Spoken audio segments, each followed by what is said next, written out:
Where's Color Jan?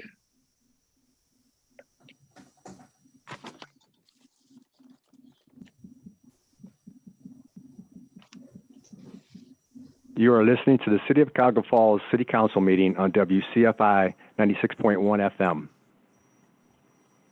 Good evening, everyone. The Planning and Zoning Committee will now come to order. The first order of business is to approve the minutes of July 6th, 2020. Are there any additions, deletions, or corrections to these minutes? Hearing none, they'll stand approved as written. Tonight, the Planning and Zoning Committee has one ordinance to discuss, temporary ordinance A48, presented by the administration upon recommendation by the Planning Commission. An ordinance authorizing and approving the conditional zoning certificate to construct and operate a Conrad's Blue Falls Car Wash facility on Portage Trail Extension, parcel number 35-04006 in an MU4 suburban corridor district and declaring an emergency. There's been a little bit of a history on this ordinance. We, as the Planning Commission, initially went into session on that, and it came to a 3-2 vote. We didn't have everybody there, and it failed. But being that you need to have 4 votes pro or con, we held the other meeting. And then after the other meeting was over and we voted, it was unanimously passed. So that's just a little history on this. Now what we want to do is have Mrs. Colavecchio speak, and then it'll be Mr. Guerra's turn. So Mrs. Colavecchio, you have the floor. Thank you, Mr. Chairman. Did you want me to talk at all about the process when we get to the public participation of this meeting and using the raise your hand feature or the chat feature, or are you going to cover that yourself later? Well, you could do that now if you'd like. I was going to cover that when it came time for the public to speak. Okay, well, I'll make reference to it now, and you certainly can say it again if it bears repeating. Sure. So once I speak about this ordinance, and then Fred is going to make a presentation, he's going to share his screen, and I think the developer has some comments, and then as everyone knows, we're going to open this up to public participation. And this is City Council's first live presentation via Zoom with the public. We've been doing this with Planning Commission, but this is new to Council this evening. So I'm going to ask the public to please bear with us. There could be some hiccups, but it should work essentially the same as it did in those Planning Commission meetings. You will be given a chance to speak. You're given 3 minutes to speak per council rules, and you'll be able to use the raise your hand feature that is under the participants button at the bottom of your screen. And Mr. James, the chairman, will be scrolling through there. He will be identifying who wants to speak and then asking our IT director to unmute you so that you'll be able to speak. And then as well, if you choose not to speak, but you want to make a comment, you can make those comments in the chat box, and he'll be monitoring those as well. I'm sure that Ms. Nichols Rhodes as co-chair will be assisting in that regard to the extent necessary. So here's what I want to say about this project. This is a project that came to us that is a brand new car wash by a company that owns car washes like this around the state. And it is slated to be constructed on vacant land on West Portage Trail Extension across from the church over there in what is currently an MU4 zone district. And MU4 zone districts allow for car washes. It's here tonight for review as a conditional zoning certificate. What I have done prior tonight is I emailed to all of you the review criteria in issuing a conditional zoning certificate. And that criteria is found in our development code under section 111308. And the review criteria is spelled out very nicely there. It is the review criteria that the Planning Commission consulted and went through item by item in order to determine whether the zoning certificate should be issued. What I want to clarify for you is this. We absolutely, in an MU4, can have a car wash. All we are doing a conditional zoning certificate is stating that this car wash must adhere to certain stipulations that make it a better neighbor. So for example, we can stipulate that it has to keep certain hours. For example, on some of these throughout town, we've said that they can't operate after 10 o'clock at night. We can stipulate what their lighting is like and when they can have their lighting on.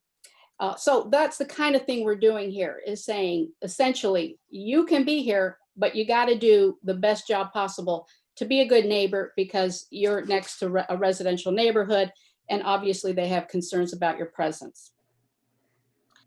To that end, the Planning Commission, as Mr. James already told us, approved this project.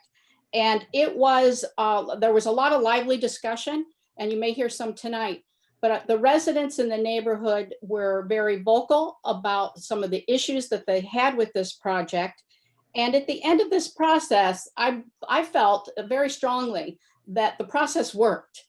The development came to us, we had a project, the residents showed up, they voiced their discontent with certain elements of that project.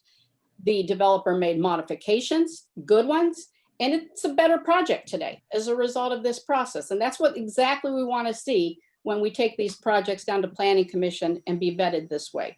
So today, and Fred will get into this, you'll see a project that has more mounding, more buffering, more trees. A noise analysis was done. A traffic analysis was done. They upgraded the exterior of their building to make it conform to the surrounding neighborhood. This is a $4.4 million project. It will generate approximately 4 full-time and 6 part-time jobs, and that translates into roughly $200,000 to $225,000 worth of revenue for the city. And this will also then turn what is currently tax-exempt real estate into real estate that pays taxes. I've ran some preliminary numbers on that, and just roughly, we believe it will generate approximately $2,800 a year in revenue for the city, but $13,000 a year in revenue for the Woodridge School District. And I would also like council to be mindful of the fact that the applicant is not seeking any CRA or tax abatement on this project.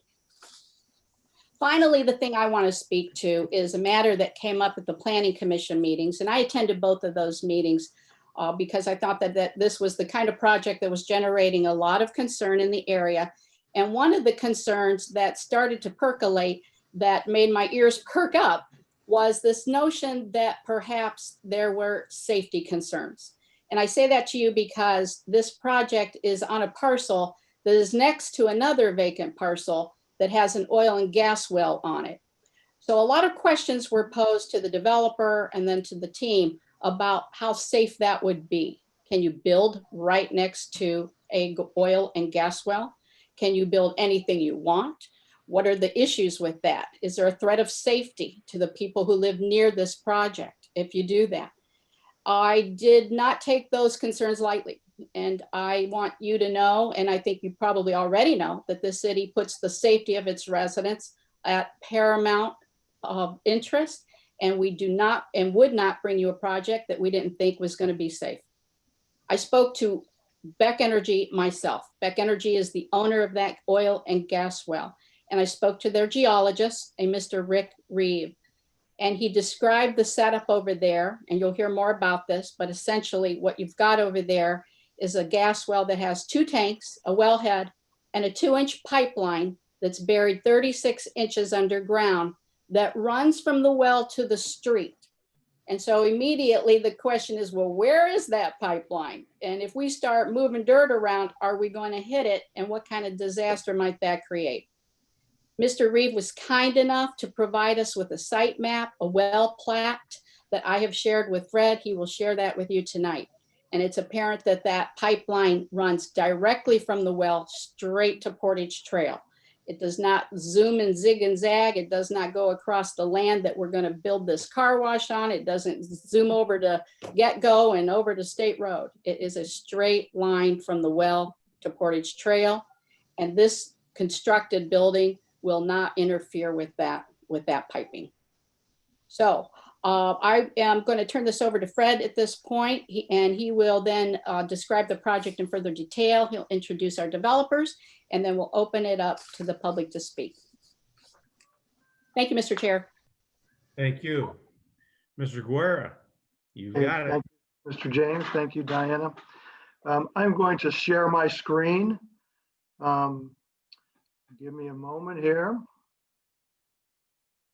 Okay. They're on there. Okay, so I assume everybody can see my screen. Again, this is a conditional use certificate.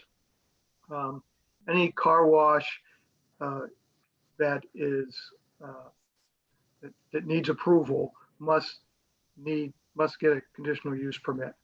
And so that is the reason for this ordinance, and that is the reason why they went to Planning Commission. So a little bit of summary of this project.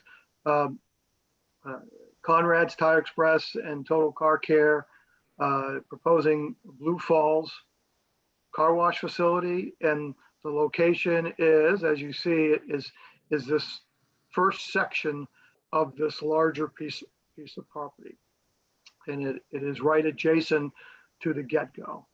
The car wash is a single lane automatic tunnel style car wash. It 3 pay stations on it, so there's, as you can see, you come in this area here and pay, and then you would get your car wash like any other car wash. The building is about 5,200 square feet. Is made of metal, glass, ephes, and cultured stone veneer.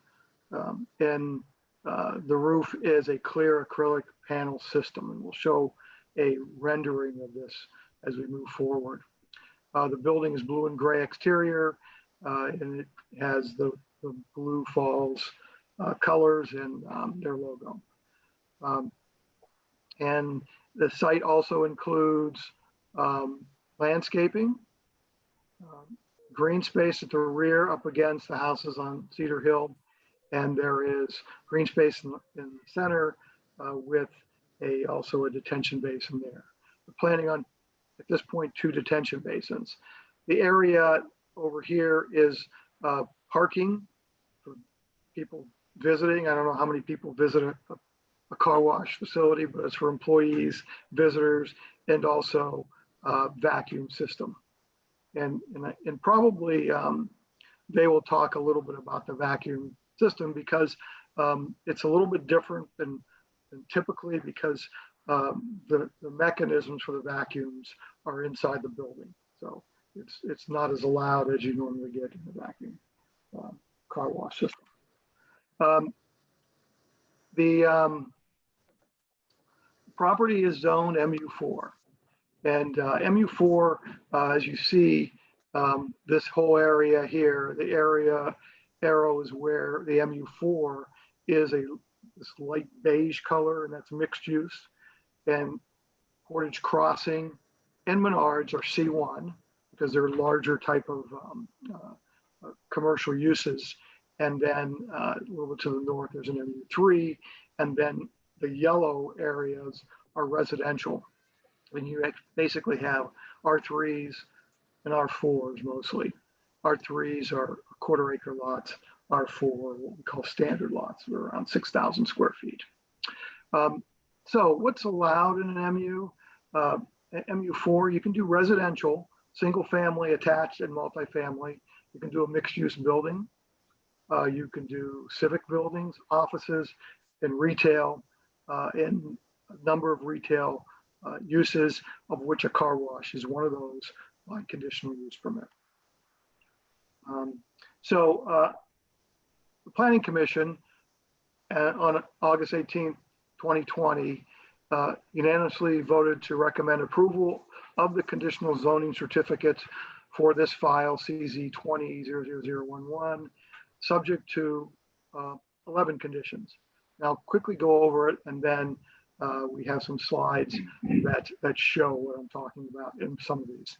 So the first one is hours of operations. The proposed car wash and vacuum hours of operations are Monday through Saturday, 7 a.m. to 8 p.m., Sundays from 8 a.m. to 6 p.m., and then they're closed on New Year's Day, Thanksgiving, and Christmas Day. The building setback, it's around 90 feet, a little bit under 90 feet, but we put that it shouldn't be any greater than 90 feet. One of the reasons is we wanted to keep the building as close as possible to Portage Trail. Parking, the final design shall include 10 guest and employee parking spaces. And that is in that area where the vacuums are. The facade, the code says that 60% of the front facade in an MU4 district shall be covered with brick, stone, or precast stone. 5, landscaping and noise buffering. There have been various renditions of this site plan. Each time it gets better than the first time, I think, picking up different things that the commission and some of the neighbors wanted and what we wanted as a staff. And so some of those requirements are, they have to meet all the standards that you normally would in this type of facility. And for landscaping design, that's table 1145-25 landscape design uses required other landscape standards, and that is the code. So when we review this, we review to make sure it meets those code sections. However, we also put 2 other items in this. And one is that the landscaping on the northern property line, and this is adjacent to Cedar Hill subdivision, shall at a minimum meet heavy landscaping intensities, and note at a minimum meet heavy landscaping intensities as defined in 1145-26 landscape design screening intensities. And we want that screening to mainly be made up of evergreen trees, so those are always green, leaves don't drop in the winter and fall. And so you have this year-round buffer. And then finally, an 8-foot fence must be installed in the area defined in the revised site plan, and we'll show that to you in a minute here. The fence must be constructed of acoustic buffering materials as to reduce sound and light. Heavy wood or modular concrete is an acceptable material. Now, again, 6 foot is our normal maximum fence, and typically you get a board on board. You'll get a vinyl fence, or you just get a typical wood fence. And this has to have some acoustic value that would deaden some of the sound. The next item is sanitary sewer. The applicant must tie into the Summit County sanitary sewer system. And this will show you, but this system runs behind the get-go, and they have an agreement with get-go. They have approval from Summit County. And so one of the things the commission put in here, that if you have to remove any trees, any landscaping that we required when get-go went in, you have to replace it, and it has to be at the same size as it is today. So that was an additional item that was put into the requirements. Right-of-way area, the applicant shall grant a 10-foot wide strip of land parallel with Portage Trail to the city for the Portage Trail Improvement Project. We know that Portage Trail will be improved. It will be widened enough to put a turn lane in. And when we started this project early on, we knew that this was an opportunity for us to be able to not have to go back to a project that may have been completed a year before to try to get additional land. And so Conrad's was agreeable that they would give that to the city, that additional 10 feet to be added to the right of way. 8, traffic management. All traffic impact recommendations. Diana said there was a full traffic impact study shall be implemented. So the traffic study came in. There were a number of items that they had to do, or the report said they should do. And the commission decided that you have to do everything, all the recommendations in there. And the most challenging one was to put a turn lane in, especially since that street in a couple of years is going to be torn up and it's going to be widened and improved. So we had to have something for the interim. And so the pavement width is wide enough today to just do some painting and to add this turn lane. And so we'll show you that also. Stormwater management. Again, the applicant will meet 112403 floodplain and stormwater regulations. These are the new regulations that we implemented last year for the Mudbrook area for stormwater detention, and they will meet those new sections. And one of the things the Planning Commission said is we don't want you to have to, if you have to put a bigger stormwater detention area, you can't do it at the expense of reducing landscaping. And so they have checked with soil, and if they have to make these larger, they'll be putting them on some of the retention underground, which is acceptable. So there will be no stormwater or there will be no landscaping reduction. Number 10 is exterior lighting. All exterior lighting must meet section 114308. And this basically says is that in a mixed use district or any district, the light has to stay on the site, and the light has to go down, not out into the atmosphere, and it has to be shielded. The code was written prior to LED lights. LEDs are a little bit different, but what we're going to require is that they have a little bit of shielding, so you don't look at the LED. You can see a side view of them, and sometimes it's bright, so there'll be a little shield that they put on these. And then the other thing is we require you can go up to 20, but they're going to be less than 15, these poles, so they will be low, which is a good thing. And then finally, all this gets reviewed again when it goes through the zoning certificate process, where all the departments look at all these things again. And so we said that all these recommendations must be implemented when it goes through the zoning certificate process before they apply for building permits. So those are 11 items. I just want to go through this just a little bit with you, since it's hard to show all at once. So this is a site plan. This is the 8-foot fence here, the sound wall fence. This is the heavy landscaping with all, on a mound with all evergreen trees.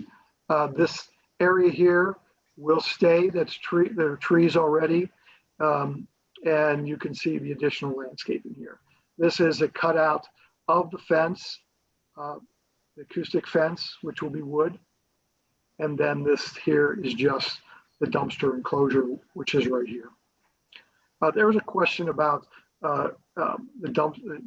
these refuse companies coming at 6 o'clock in the morning, and so one of the things that the car wash operator says they don't really do this that early in the morning. They'll make sure that everything is done after 8 o'clock. But in addition to this cement wall here, there is the sound acoustic wall here. We set a minimum of heavy screening. The code, basically, this is one of the sections that we had in the recommendations, and these are just want to show you those regulations. And this is what a heavy screening is, and you can see it's 6 foot instead of, we have 8 foot, and there's 3.5 trees per 100 feet. This will be greater than that. So when we set a minimum, they have to at least meet that, but they will go greater. Typically, a parking lot is medium, typically. So we said 60% of the facade must be stone. They will use stone on that, and you can see there's a lot of glass and EPIS materials here, and so that is that. And then here's a traffic study that talked about, this is the entrance to the car wash, and this is the turn lane that they're putting in restriping this area through here. And again, this is a temporary thing. Once this will be tore up for a while, and once the new Portage Trail goes in, it'll have these permanent features. And then this is where the sanitary line comes in, and you can see the line. There's a connection here for the Summit County Sewer, and so they decided to take this all the way back where the mound's going to be. It'll be under the mound, so they won't tear up these trees here and then they'll come straight in through here into the building. And so, so that's how they're going to extend the sewer. So there's another question that, and Diana mentioned about gas wells. And towards the second meeting, we had a lot of questions about this. And so we started doing some research after the Planning Commission meeting. And I thought this was sort of this is from the ODNR site, is photo on the left, or the image on the left, the map, is all the gas wells in this area. And this here is the gas well. Found out that there was actually another gas well on this site that dated back, or a permit for a gas well that dated back to 1985. And that was even before Cedar Hill was built. And so it was really close to where the houses are. So it was never drilled, and it's no longer, it doesn't have a permit, but it was just sort of interesting that there was one there already through Rex Humbard's ministries. And then this is just a little bit close up showing where a little bit closer. And there are, you know, it's interesting that there are a lot of these wells are smack dab in the middle of residential districts. You know, so these are all lots here, you know, so they're right there. So, right. And so we have something on our website called our Ptolemy map system, and you can do a bunch of neat things. And so I said, okay, how many gas and oil wells do we have in Cuyahoga Falls? And so I can plug that in. So I put this little graph together, and we have about 128 gas wells in the city. And this is my zoning district. National Park, there are 47. R1 districts, 26. RR, 15. Then E1, 12. R3, 10. And as it gets denser, you don't have as many. And then in MUs, and actually this is the one we're talking about here in MU4, there's one in an MU4 and one in an MU1. And so what's interesting about this is when you look at that map, if I have other maps, that most of these are in the old township area. There are very few in the older part of the city. And that's why we run into these well issues every time. It seems like every time we have something that's being built, you know, subdivision in Ward 8, there's always a well, and something has to be done with it. They either keep it there or they cap it. So also on the site, I found the actual permits, and this is all the information here, but it's made up of about 26 acres, and these are the people that make the parcels, properties that make up the 26 acres. They needed 20 acres to do this because of the type of well. And so what was surprising to me is that 1, 2, 3, 4 of the properties that are in Cedar Hill that back up to this property are part of this group that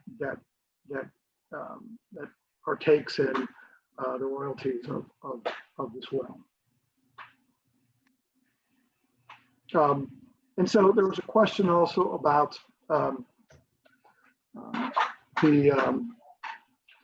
how close a well could be, and so that what's weird about the state's requirements, it only deals with when you're drilling a well.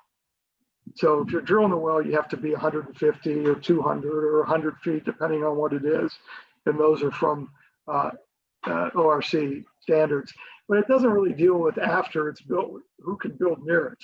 It's sort of a common sense, is that how close do you want to be to a gas well or tanks? The state doesn't say.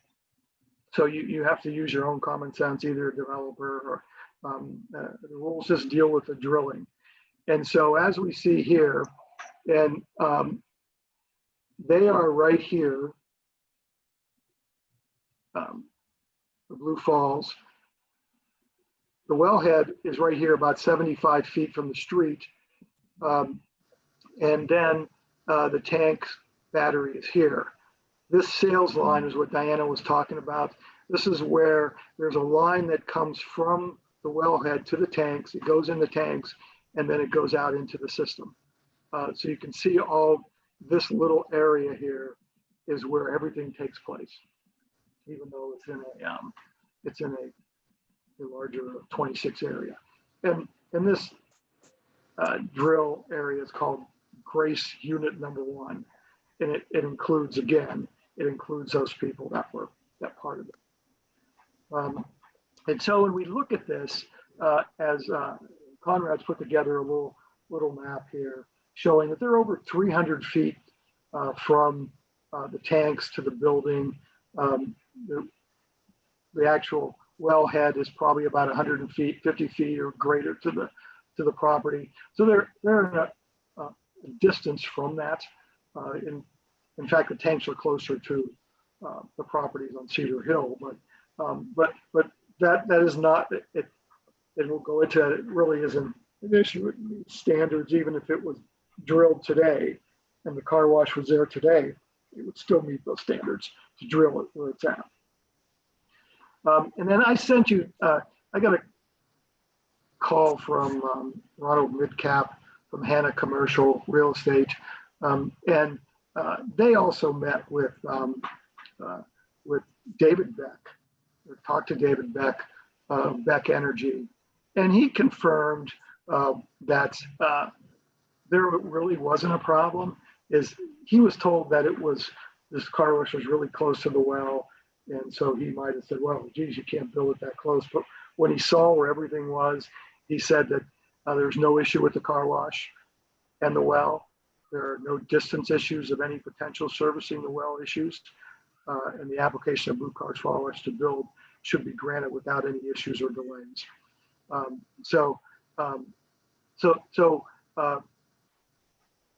We looked at this. We felt earlier that it met all the standards, but we double checked things just to make sure. And that was the letter that you received today. And that completes, I guess, my review. And we have Eric Turk and Dominic Umick from Conrad's, and Jerry, if you're the chairperson of this committee, so I'll turn it over to you. Thanks, Fred. I appreciate it. Okay. Mr. Turk, would you or Dominic like to add anything to this? He's muted, John. There. There you go. Okay. Can you hear me okay now? Yes. Okay.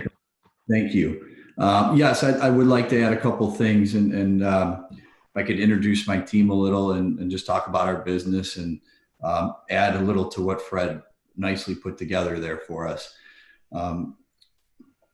So first, thank you to Mr. Mayor Walters, Mr. Fred Guerrera, Mr. James, Chair of Council, and all the council members and the residents for being part of this, for your time today, along with the opportunity to possibly develop a car wash here in the city.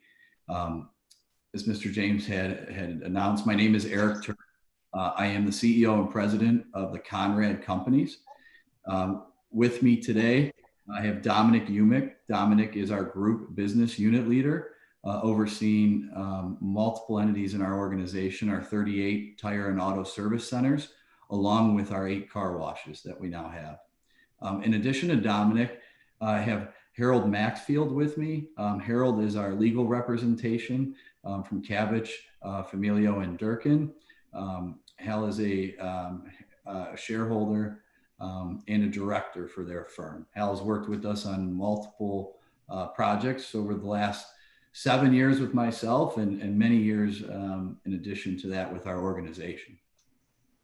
What I thought I could do is just walk you a little bit through who we are as a company. I know some of you have heard this already, but there are some new folks present.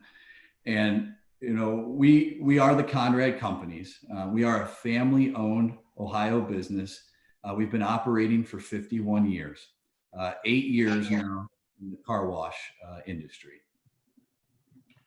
Right now, we only operate in the state of Ohio. We operate in over 40 cities in the state of Ohio. And we did provide the city and Fred with multiple letters from where we reside, the cities that we reside in, from the mayors, from their economic development directors and so forth, to give a little idea of how we interact in their community and have become a fabric of their communities. In some cases, from improving their water situations to just the way we operate and go about our business. Over those 51 years, we have built a brand, and we take great pride in who we are and how we go to business. We pride ourselves on top-notch customer service. In addition, being respectful of our neighbors and the adjoining properties. I stated a little bit before, our goal overall is to become a fabric within the community.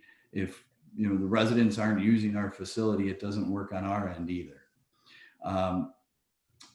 Proactively, we tried, I had reached out to Mr. Councilman Stams earlier in the process to talk with him a little bit about the project. And he had suggested meeting with some of the neighbors at the time, and that I thought that was a great idea. So we actually sat down with Mr. and Mrs. Hurley and had some conversation about the project.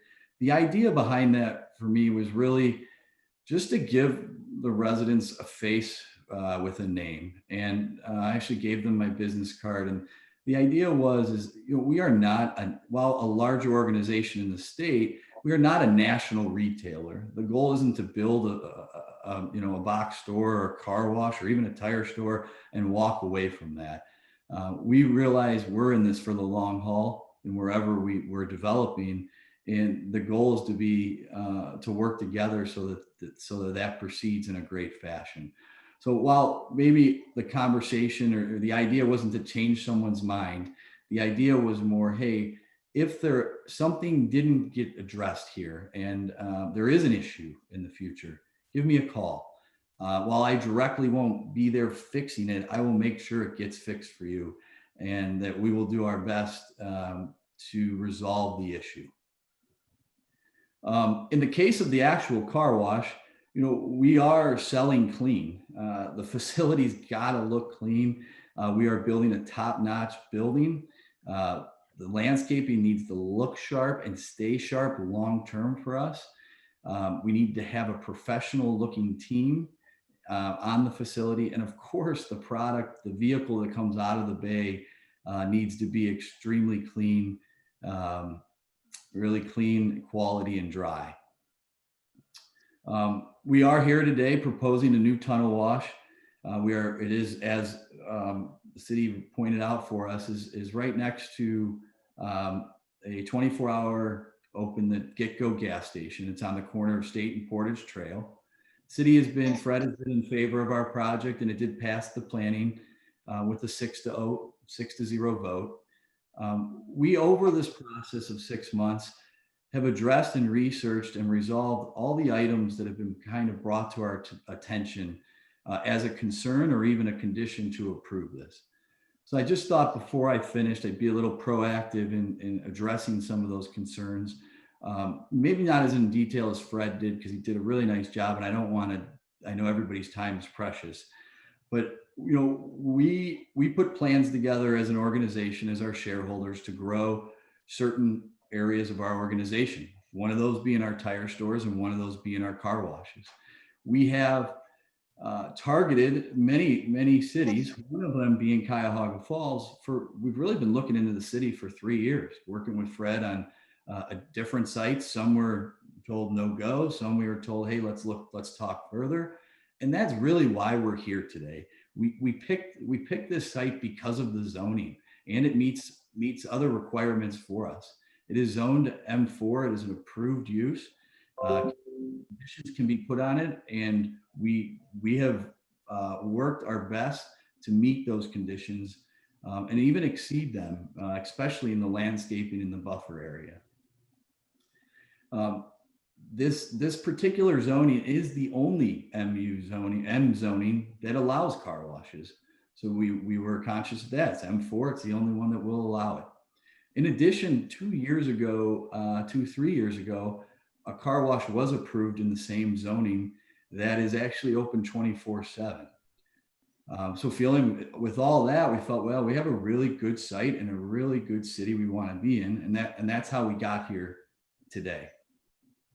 We've addressed a lot of noise and lighting concerns, as Fred has mentioned. we've put extensive buffering in the back of the property. Honestly, to a significant cost. We're starting to approach 6 figures on our landscaping behind our fence and with our fence included. There are many uses, as Fred pointed out, that can go here that do not require those conditions to be put on. And I don't know if all would be inclined to spend those type of dollars. We are very okay with that. It was our plan from the beginning to make sure there's a significant amount of buffering, as we want to keep our operations away from the residential properties as much as possible.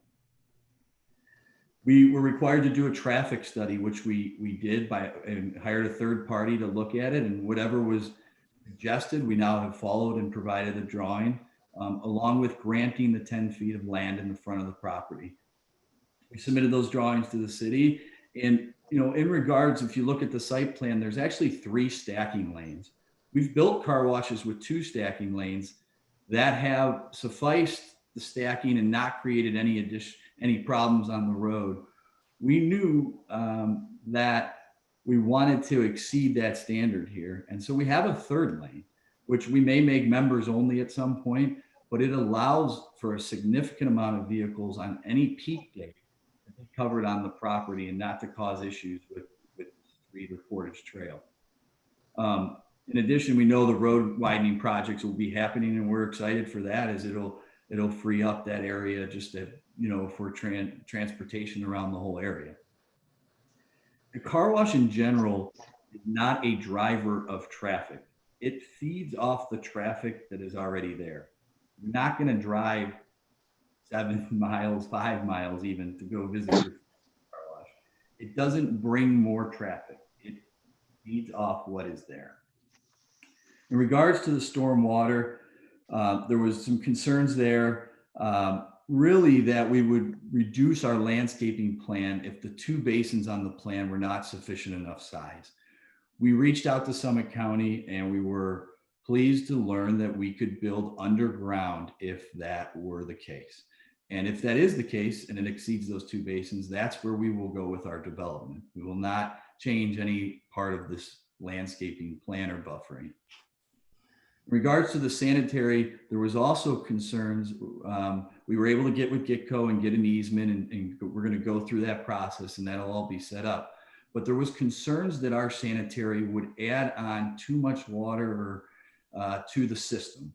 So we went out and we paid to have a third-party engineer do a study, and we provided that also for the city that shows that we will not have any significant impact to cause any additional or cause any problems with the water. Last, just if I add to the well situation, throughout the last couple meetings, I have left those meetings feeling, geez, I feel I'm giving all the facts I can about it, but it still doesn't sit right. So really happy with the city's team's work and the information they found. And in addition to that, I reached out to 2 environmental companies. One that did the study on the site that we will be developing. And first, we are not developing on the property with the well or the tanks. We are splitting a parcel off of that larger parcel.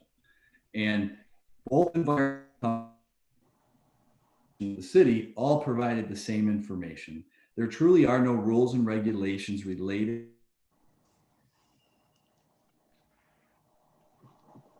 when you develop a new well. And we took into consideration, we said, okay, let's be the safest we can. What are those rules? So those are 200 feet at the max in some cases. We are 302 feet away from the tanks, and we are 275 feet away from the actual well, our building structure. So we have confirmed that along with Ron Midcap's letter reaching out to on the situation. The concern just about the wash because it is a express wash for the community. We will have RFID stickers that people could buy monthly passes with. It's a sticker that would go on your windshield. You pull up, it opens the gate, and you go through. We have vacuums that are free with your service to wash. We will also have floor mat washers, which is a newer thing going on in express washes, where you can put your floor mats.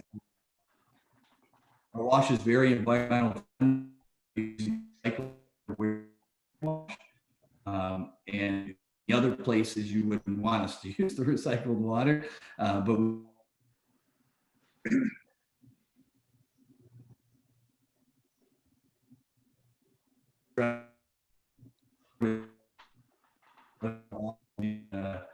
something I didn't.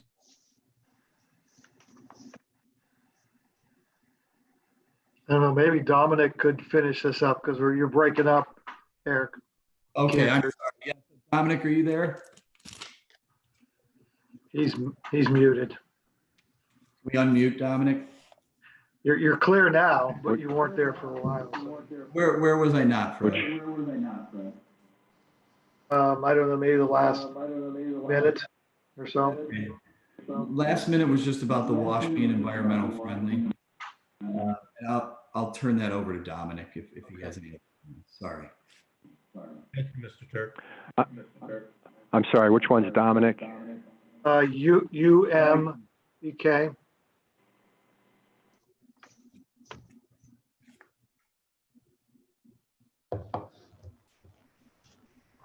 Okay, there. Good evening, everybody. Really, Eric was almost done, I believe, with what he was sharing, and I had the same challenges you had hearing what he was saying there towards the end. I think the only point he was stressing at the end was how environmentally friendly our washes are. All the chemicals are biodegradable and non-hazardous at all that we use to wash. We use a significant reclaim system to recycle the water, so it's of low demand on the city water supply overall. And I think that was the last 2 points, Eric, that you were making. Is that correct? Yes. And obviously he's went through in great detail, along with Fred, all the other elements of the wash and all of the other actions we've taken to make our operations as pleasant in the area as possible for commercial operations, with the acoustic fence and the exceeding amount of buffering that we're putting in the back. And I think that really is a conclusion of what we just wanted to share with the group this evening. Thank you, Mr. Umick. I appreciate that. And also everything you were telling us, Mr. Turk. I will say before I turn it over to the committee, if they have any comments or not, is I believe that the Planning Commission and the developer did a lot of due diligence, as well as the residents. They did a lot of research also on what was going down on that parcel. And I think everybody has done an exemplary job in trying to help each other out. Some of the residents might think otherwise, but that's fine too. We're going to hear their opinions. But I do believe that everything has been done through the Planning Commission and the developer that can possibly be done to alleviate any of the fears or concerns that the residents might have right now.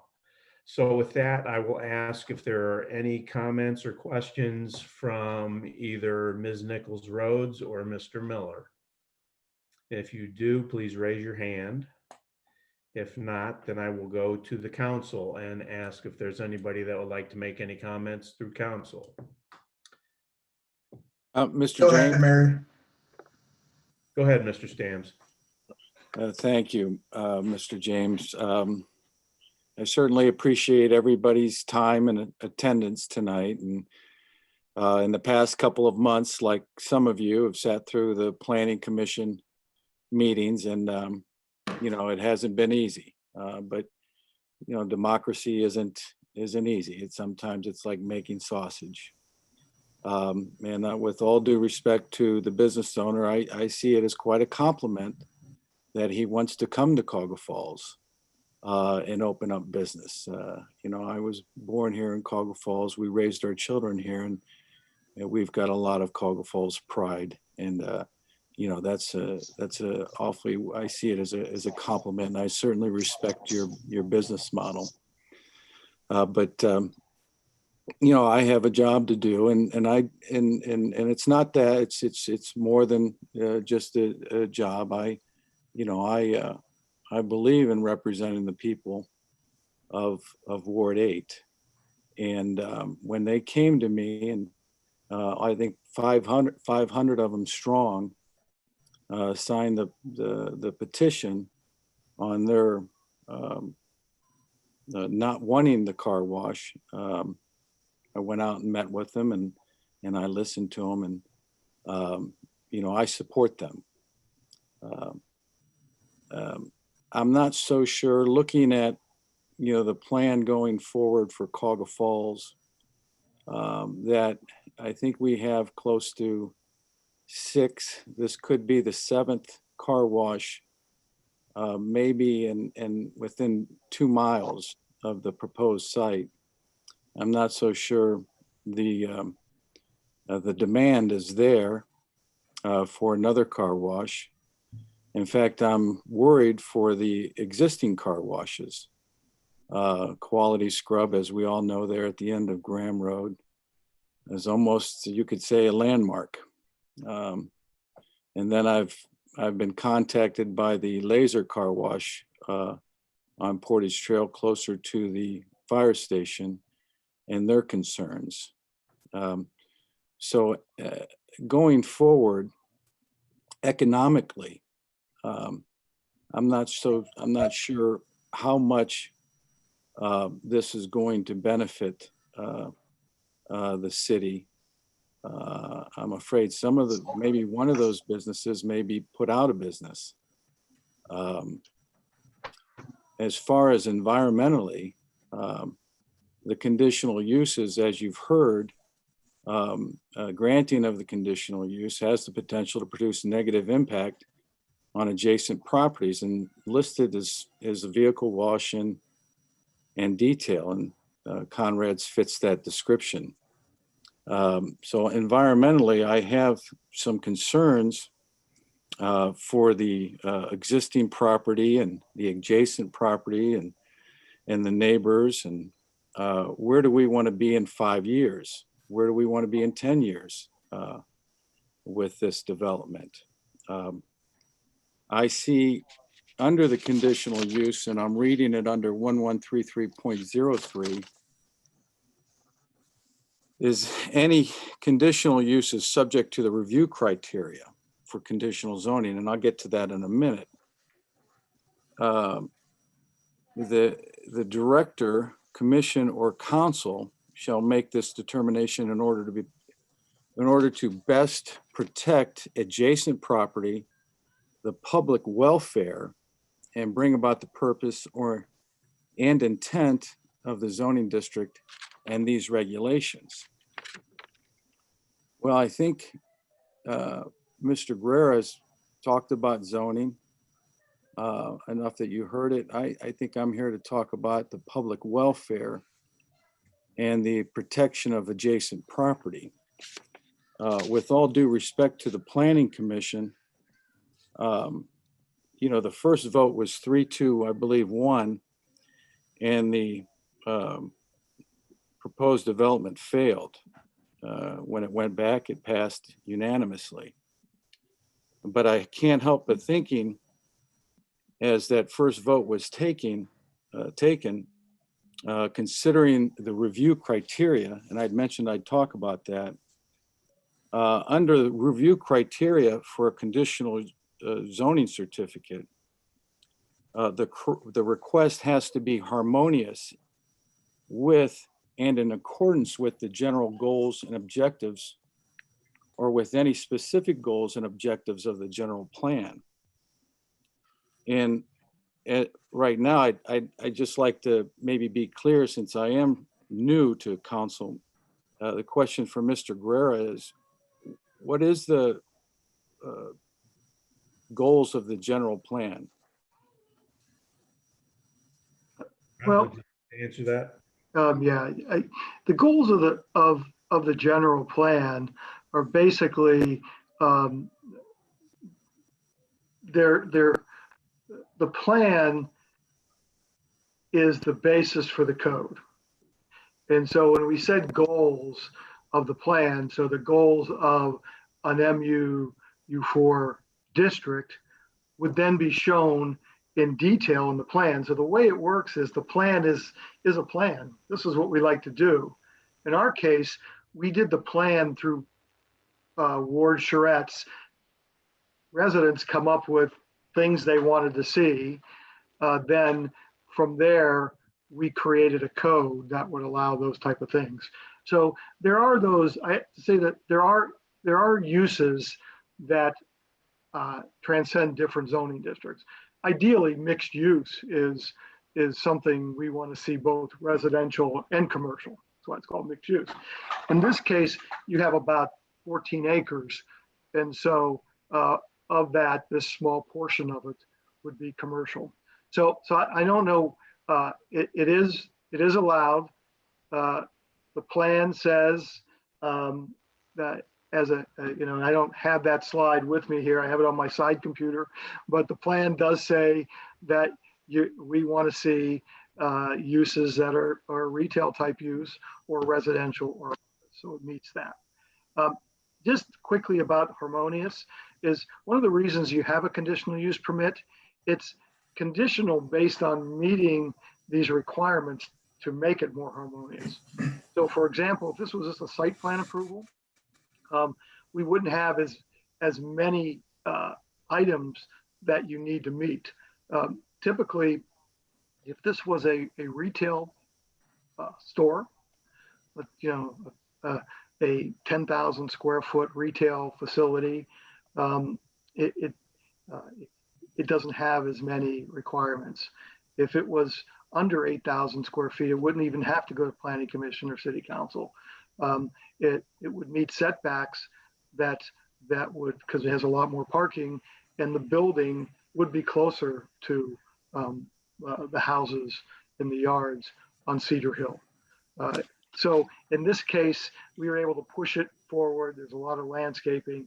And so as we say harmonious, the lighting is stricter than what we typically have. These poles are only 15 feet tall, or 12 or 15 feet tall. It's greater than heavier landscaping. Typically, we require medium landscaping and other items. And so we're trying to meet those standards and exceed them with the conditional use permit. That's why it's conditional use permit. And really, if you look at when you get to car washes in the code, it says what you need to meet. And really the conditional use permit, one of the main things is stacking of cars, queuing of cars. And this doubles what we require, and noise. That's one of the issues, in lighting. And so the commission knew that they met the queuing of cars. So what we were looking at was really, how do we make this, the sound be less than typically what you would hear in a car wash. And we can do it through landscaping. And then finally, the commission said, we want a sound barrier. We just don't want a fence. And so they were able to put those items in there. So Mr. Stams, I don't know if that answers your question. There's a lot that goes Just into so it. that so that I understand, you're saying the general plan is the code, or the general plan was put in place to support the code, or I'm not sure. I think when you start, what happens is you come up with a plan. A plan is just a plan if there's no way to implement that plan. Then the way we implement the plan is through the development code. That's why the plan, which was really the work that went into it before we started writing the code, is the plan is how we want to, how Cuyahoga Falls wanted to grow at that time in 2004 and 5. And we took those findings from the plan and we codified that into regulations. And that is the best way, if you ever want to accomplish a plan, is you have regulations that codify what you want to do in a plan. I've seen so many plans that just sit on the shelf. We look at them every few years. This is a good idea. Let's do another plan. You know, what a code is, you do the plan, and then right after we did the plan, immediately, or sometimes at the same time, we said, okay, we really want mixed use districts. So we took all our commercial districts except for Howe Avenue, basically, and a few other small areas. And we made them mixed use because that's what we wanted to do, mixed use. What do we want to see in mixed use? We want to see retail, office, and residential. So we have different mixed uses, whether it's a neighborhood mixed use or downtown type of mixed use, or what we call suburban mixed use, or MU3 and MU4.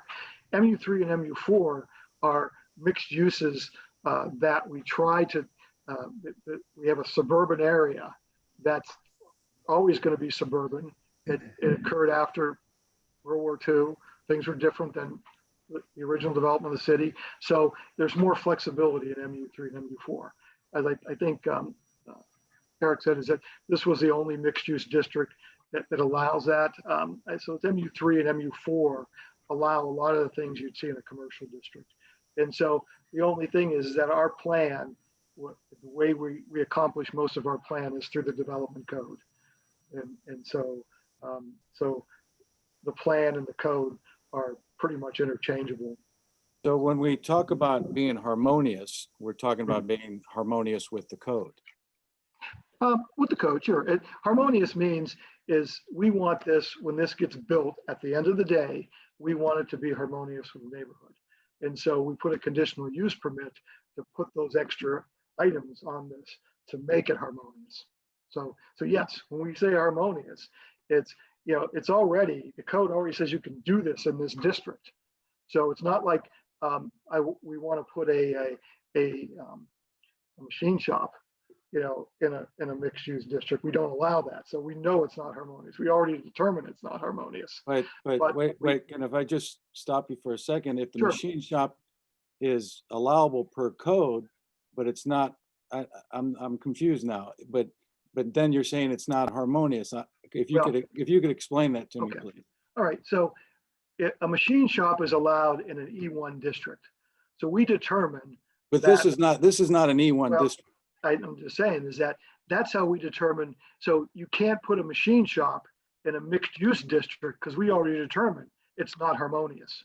But you can put a car wash in a mixed use MU4 district because we determined with conditions it could be harmonious. So are there any exceptions to businesses that are, I guess, code allowable that aren't harmonious? Anything that is allowed by code in an MU4 district is predetermined to be harmonious. All the code does, whether it's a site plan or a conditional use permit, it allows the commission and city council to put extra conditions onto this to make it more harmonious. So the code determines whether you can put a single family house in a single family district or a two family in a mixed use district. It already determines that. That's what the code determines based on the plan. I see. And so what we're doing here, whether this was a site plan review or a conditional use permit, we're saying that you have to meet our landscape requirements. The code says certain types of use have to have certain type of landscaping. Doesn't meet those. Doesn't meet lighting. Doesn't meet building materials. Doesn't meet size. Doesn't meet setbacks. And so with the conditional use permit, and to some extent a site plan, is that we have the ability to say, well, you know, we really think there should be a fence there. We understand there's houses behind this. And even though the code sometimes states, you, like I showed you the one slide, that heavy, medium, we think you need to put more landscaping, or we want you to put more brick. We think the rest of the houses around here are brick. We can do that to an extent. We can't go crazy and do things that don't make sense, but that's what the Planning Commission and City Council. So when a developer or a business comes to the city, they say, okay, we want to build something. What are the districts that we can build in?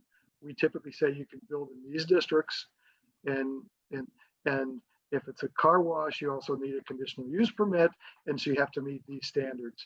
And so what a business normally does, they'll look at the code, They'll say, okay, this district allows us, what are the conditional standards? What are other standards? And then they design it based on what our code says. We review it, and sometimes they don't get it right, and we make more recommendations, and then it gets approved by Planning Commission, and then it goes to City Council for approval. So the code is what guides development. So if we don't like the code, if, for example, we don't want car washes, and there has to be a reason for it, it just can't be because there's too many car washes, is that. Well, I don't think anybody limit- doesn't want car washes. I guess But what I'm we're just saying saying, is we want to it's- share them with the rest of Cuyahoga Falls. So you could then go back into the code and make it more difficult to build car washes if it has a legal basis to do this. We can't take property away from people. Thank you. Under item 3 there, the use is not hazardous or disturbing to existing or planned future neighboring uses and is not detrimental to the community as a whole. I think the community has spoken on this. I was just want to get your opinion, or others on council or anybody, as do you believe this is a hazardous? I don't believe it's hazardous, but I do believe it's disturbing to existing or planned future neighboring uses. If you could just comment on that. Are you asking me? Yes. Yeah. Well, I'll go back to the code. The code says it can be there. Okay, that's all we have. That we don't have. That's fine. Thank you. We mentioned the stipulations that were made by your department or the city. My biggest concerns are 3 of them: noise, light, and hours of operation. And this is in direct, what I was just talking about, disturbing. I can't help but think that's going to be disturbing to possibly future neighboring uses or the community as a whole. If you could just kind of reconcile that for me and let me know how that's not going to be disturbing. Well, it's Monday through Saturday, 7 a.m. to 8 p.m. The way and 8 to 6 p.m. on Sundays. Well, You said, wait, if I can, you said 7 a.m. Monday through Saturday. Saturday. And then 8 a.m. on Sunday morning. On Okay. Sundays from 8 a.m. to 6 p.m. Yes. We determined that it was typical of other retail in that area. I know Get-Go's open 24 hours. Typically, I don't know, maybe with COVID they're not now, but Giant Eagle, the movie theaters, Starbucks, they may close earlier than 8 p.m. I guess. But most of the retail in that area is open. I think if it was open later than that, it could have been an issue that we could have limited it. But looking at those timeframes, they were typical retail, and sometimes less than what typical retailers have, like a drive-through restaurant. There's a Taco Bell that's God knows how many hours that's open a day. Might be 24 hours. There's all those uses there that are typically retail. So we looked at the retail if I could uses just and point, did it if I make could that. just make one point quickly. Yep. Under the conditional uses of all those retail operations you mentioned, none of them are under conditional uses. A gas station or a Taco Bell. Correct. And the planning, I guess what I'm getting at is the planning commission and staff felt those hours were okay. We could have made them stricter if we wanted to, but we did not. I see. And then as far as Ms. Calcavecchio mentioned a noise study that was done. Is that available to council or the public? I think she mentioned a noise analysis. Diana? I did mention that, and Fred, you can correct me if I'm wrong, but there was a reference by, I think, some of the neighbors about the volume and decibels, and maybe Mr.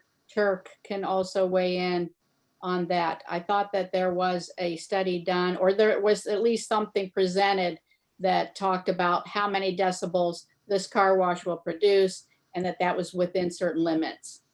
They did. I'll let them handle that. I'm going to turn that over to Dominic. Dom, if you could also talk about the new vacuum structure innovation we've come up with for the site, and that the dryers are actually near the road and not the other side of the building, which I think was a little confused in the last meeting. Right. So what's being referenced is a noise study we had done at another facility. Obviously, we can't perform a noise study at this facility as it's not erected at this time, but the equipment in use and the facility in use are identical that we've been building. This would be the fifth one that we would be building. The other four are identical to it. And we had a noise study done at one of those that was fully operational for a 12-hour period that it was operating from 7:30 in the morning till 7:30 in the evening. And the decibels that were being emitted from the portion of the car wash that faces the residents here in off of Portage is an average of 61.8. There was a high amount of decibels. The high water mark was 65, 66, and the low water mark was about 59. We compared that to noises that typical ambient noise in the outside. Just if you're standing outside in any particular area is going to be about 50 decibels. Normal conversation at 3 meters away is a 60 decibel level. Traffic going down the road is 75 to 80 decibels. So the decibels being emitted by this are fairly low when it comes to commercial retail activity. In addition to that, it's a significant distance to the resident property lines. And further, we've done extensive shading or screening and buffering of any noise that would emit by having not only an 8-foot fence rather than a 6-foot fence, but an acoustic fence that's 8 feet tall, backed by a mound, topped by this extensive mini forest, if you would call it, of evergreens. That, I think is 24 evergreens that we have on the plan to literally be locking that whole area out to buffer any more noise that would be generated.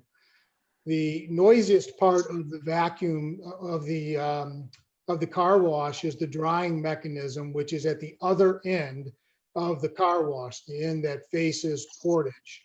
And that was not able to be distinguished between the road traffic and what the wash was generating when we did that measurement study. The road traffic going by was about 75 decibels, and the car wash was not generating anything more than what the road traffic already was, which would be similar to this case.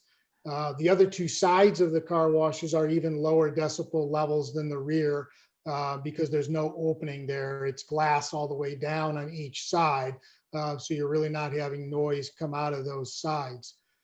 Finally, what Eric was talking about was the vacuum systems. What we've done here is we've incorporated the vacuum turbines into the secondary tower, which is at the Portage end of the development. And the turbines inside. And this is designed to eliminate any noise that the turbine would create to power up the vacuums. The vacuums really will not be able to be heard off the campus because you're only having the noise of the sucking coming out of the hose. There is no noise from the producer that creates that vacuum. Earlier, Fred had also talked about the garbage study. In multiple sites we have throughout Northeast Ohio. We have done this with our providers, and we require them to come after a certain time of day or before a certain time of day.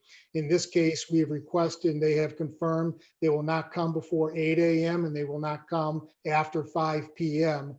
To gather the trash. Thank you, Mr. Umack. Thank you for your answer. And just one last question, Mr. Guerra. You mentioned lighting was this it was written before the code or written prior to the lighting code was written prior to LED lighting. Why should that matter? Because the old sodium type lighting spreads out more than the LED. The LED tends to just go down. And so what we call, when we had those type of lighting, you had to have a fully hooded fixture so the light didn't spread out horizontal. LEDs are the way the system, it goes down, but there is a little bit of spread. They did a whole entire, we require a photometric study. All the lighting stays on there. And so, but they do make LED with a small lip on it that covers up that line of light that sometimes you see with LEDs. So I see. Well, I want to thank Mr. James for your time for allowing me to ask these questions. I want to thank everybody for your answers. Thank you, Mr. Stams. We really appreciate your questions, comments, and concerns. The next person would be Ms. Mary Nichols Rhodes. If you could unmute her, please. Yeah, thank you, Mr. James. Thank you, Mr. Stams. Those were very good questions.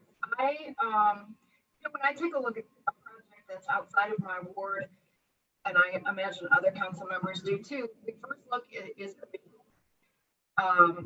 we could expose all of the residents of the city to legal issues. You know, if we don't approve something that's legal, that's the first place I start. So it is legal. It's so and I'm not sure that that I understood this before tonight, but that the conditional regulations actually makes it more strict.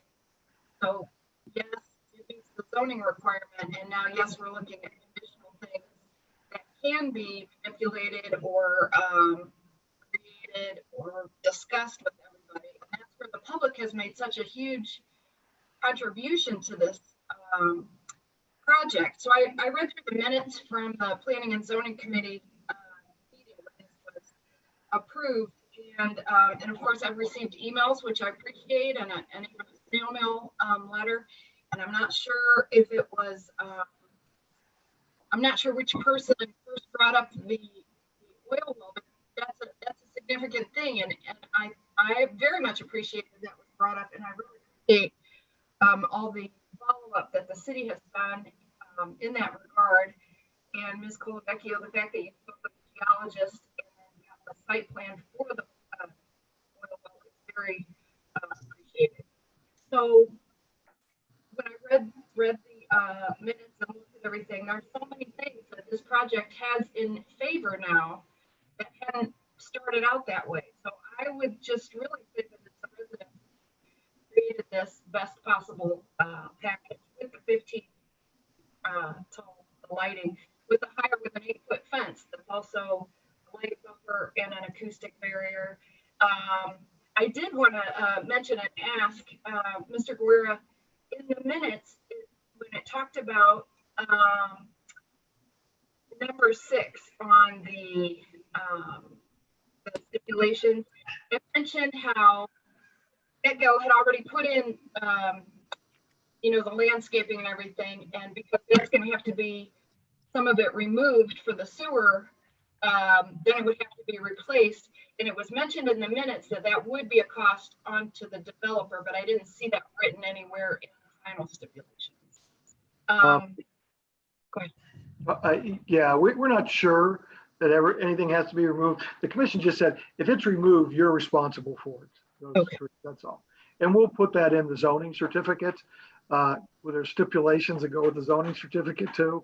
And so we'll make note of that. And Conrad understands that and didn't have a problem with it. Okay, thank you. So I just find, and also the more trees and replacing the trees and the stone facade, it looks nice. So I think it just really, it started, then there was public input, then there was a lot of good input from the members of the planning commission. And I think that what has come is, even Mr. Rice had made a comment that he had experienced when there was going to be a development or business near him, and he felt like once the public had their input, that they came up with the right stipulations to make the project a go. And so I think that that has happened here too. Thank you, Mr. James. Thank you, Mary. Are there any other comments or questions from the council? Please raise your hand. Are there any? Mr. James? Sure, This Mr. is- Yeah, I just wanted to echo what has kind of already been said. I really appreciate all the work that Fred and his team has done on this project. The Planning Commission, obviously hearing a lot of the concerns from the residents, the Conrad's team, and especially Mr. Stams for just being so accessible to our residents. I know we've all received a lot of correspondence from them, some phone calls, emails. I think we're doing our best to address those concerns. So I just wanted to just compliment everyone involved. I know it's not an easy process, but I would like to hear from some of the residents. I'm looking forward to hearing their comments tonight as well. Thank you, Mr. Miller. Appreciate that. Are there any other comments that might be coming from the administration? Mr. James, Sure, Mr. Brohart. I just wanted to ask, and perhaps Dominic would be the one to answer, question about the environmental of the water. Approximately how many gallons of water does it take to wash the car? When you say it's going to be recycled, I guess if you could clarify that a little bit more. Yes, there's on average, it's 39 gallons of total water that is used to wash a vehicle. That compares to a little bit over 100 gallons, believe it or not, that's usually used at a home wash. If you're washing your car at home, is usually over 100 gallons. This wash uses 39 gallons of water, and about 50% of that water is recycled. So it stays within the wash and is reused on non-critical areas of the wash, like the underbody of the vehicle and the wheel blast cleaners. Okay, thank you. And the chemicals that you use, are they, is it regulated by the Environmental Protection Agency? Heavily, and all the chemicals, yes, they are regulated heavily, and they have to meet certain standards so that whatever is being produced or released into the sanitary system has to be of a nature that it cannot do any harm to the environment. And that's why these are all biodegradable products and are harmless to the environment. And do you have to file? By the way, we did provide communication to the city detailing that as well from the manufacturer of the chemicals we use. Okay, and do you have to file reports to about how much is being dispersed and what these chemicals? No, because the chemicals are rated as biodegradable and non-threatening to the environment, so they do not have to be reported on. How would it compare to like laundry detergent? Honestly, I don't know. I've never researched laundry detergent. I couldn't, I'd be lying if I tried to make a comparison to it, but I don't know. Okay. I believe the other gentleman, you have your hand up. Yes, I just wanted to add one point. In addition, it goes through an oil separator, all the chemicals, and it's not for the chemicals. It's actually for the other liquids that may come off the vehicle that we're washing, like antifreeze or oil off the vehicle. So in addition to all the things we talked about with the chemicals, it actually also goes through a separating process prior to going into any system. And how are those disposed of? We have a company that comes out to the site and takes them off site. Okay, thank you. Thank you, Mr. James. You're welcome, Mr. Brohart. Any other questions or comments from the rail or from the administration? Mr. James, I had just one comment to make. Sure, Mr. Brohart. It was stated a couple times, and it may have just been the wrong use of words. And maybe Ms. Colavecchio, you can correct me if I'm stating it wrong. But this did not fail the Planning Commission the first time. It didn't pass and it didn't fail because 4 votes are needed to pass or fail. So I just think it's an important clarification for the minutes that that's what occurred. It didn't fail and then get voted on again and passed. Did I state that correctly, Ms. Colavecchio? Yes, you did. And thanks for making mention of that. What happened originally at the first Planning Commission meeting was that there were not 4 votes approving it, and there were not 4 votes denying the application. And Planning Commission rules and regulations provide that a project must be approved or denied by 4 votes. When it is not, it is tabled and brought back for a later discussion. And that's exactly what happened here. It was brought back then later on August 18th for further discussion and approved unanimously with more than 4 votes at that time. I would say that part of that confusion was as a result of, and no fault of his own, but we had a chair that was pinch hitting that night for the regular chair of Planning Commission. And he just didn't really have the right tools in front of him, so that at the end of the meeting, and it was a lengthy meeting, when the vote was taken and he called the outcome of the vote, he said motion fails. What he should have said was the motion neither passes nor fails. This will be tabled and we'll have another Planning Commission meeting at another date. But he didn't make that comment. And so I think there was this sort of sense out there that it had failed. But yes, you're correct. So thanks for bringing that up. And thank you for giving me an opportunity to clarify that. Thank you, Mr. James. You're welcome, Mr. Gorbach. Mr. Ayula. Jerry, I have 3 questions. Could I ask Conrad's? First off is, did I understand it? How far is it from the residence back at Cedarwood? Is it like 280 feet or something like that from their land? That's the first question. It's 195 feet. Or 95, okay. And then another one is, how many of the Conrad car washes do you guys have in Summit County? I think, isn't there one in Stowe and one in Montrose or whatever? We do not have a tunnel wash in Summit County. We have a touch-free wash, much like the Portage laser wash, Portage Trail laser wash that you have. We have one of those in Copley. We have another one in Reminderville, but we do not have this tunnel wash in Summit County. The others are in Lorain and Cuyahoga County. Okay, so this is the only one. And then my third one that, of course, quite a few of the residents and some of the people that I've talked to is, how do you really think that one more car wash within, just like Mr. Stam said, within really a half a mile? I mean, we've got 3 already, and there's about 7 in Cuyahoga Falls. And I've lived here for over 60 years, and I know the car is nice to be clean, but I don't quite understand having it that close to 3 others, counting the one at the bottom of the hill in Akron. Well, you know, what I'd share with you is we do an extensive amount of research when we're doing site plans, and a key part of that is the competitive set that is in the marketplace, and is the entire marketplace being served or not being served. Car wash customers break down into several different segmentations.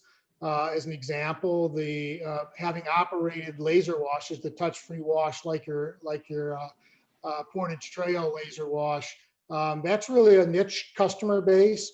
Most of the customers that go there prefer not to have any friction touch their car, and they're generally not customers of a friction wash that we operate in this tunnel or like Quality Scrub operates. When it comes down to how many of a particular operation can survive in a market, there is a formula in terms of the density of households and the vehicle registrations and the traffic patterns that's actually been very sophisticated development by the International Car Wash Association, and most planning uses that instrument to determine how many washes can coexist in a marketplace. And we leaned on that very, very heavily, as well as our own experiences. And based upon the density, based upon the traffic problems and so forth, we felt very comfortable making over a $4 million investment in what it is that we're doing here. So we obviously wouldn't be making an investment if we thought our return was going to be less than what we expected it to be. And the number one biggest consideration we have of that is competitors. I would also share with you, much like multiple fast food restaurants operate in the same market, multiple regular restaurants operating the same market. Consumers will choose based on what's most convenient for them and what they experience, what they feel is best for them. And, we see it as being very successful and very supportive. Thank you very much. That's all I have, Chairman. Thank you. Thank you, Mr. Ayula. I appreciate it.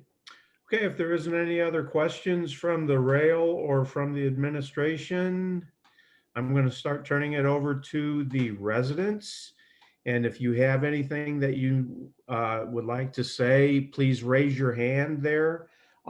It's going to be a 3-minute limit. It'll be strictly adhered to. We have a very long agenda tonight besides this ordinance, but we sure want to hear from you. So please be very clear, be specific on what you want to say. Again, a 3-minute limit. And when you do get okayed, please give your full name and your address for our clerk of council. So let me see who's got their hand raised. If anybody. Okay, I see John and Diane Hurley. If they could be unmuted, John.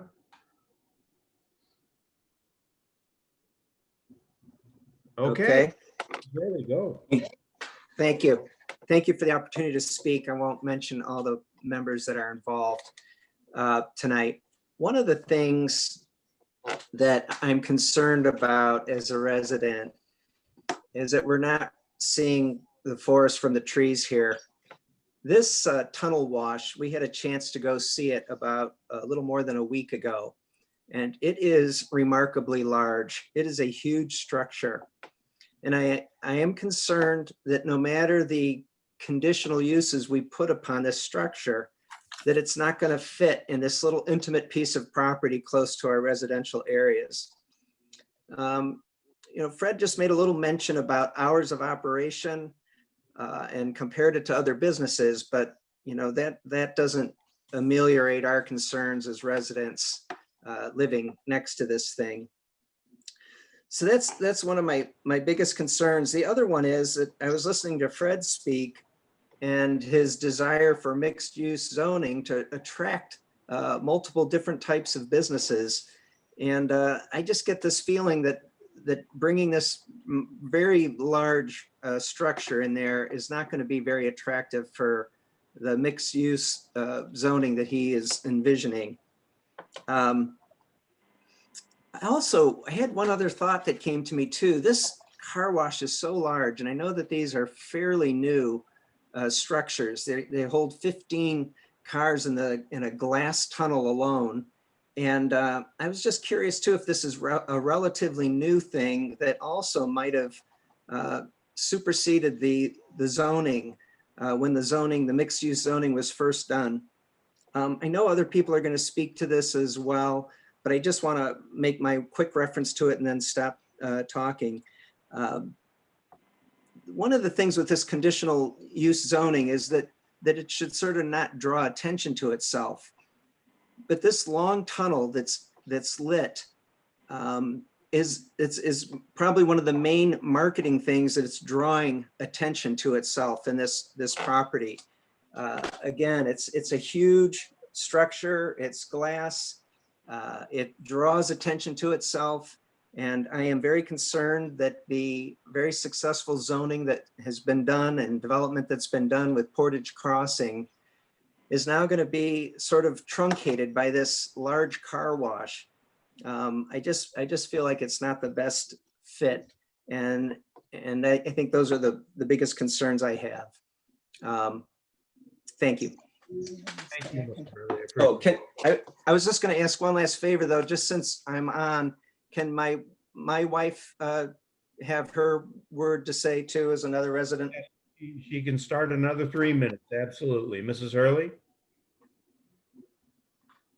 Thank you. I do want to just make note, I feel very bad that this format is taking place. I missed a couple of the, it didn't come through our computer. I know it didn't come through others as well. So I missed almost all of Councilperson's Rhodes' comments, and I can't remember who else. I also feel like there would be great participation from our community if this were done live.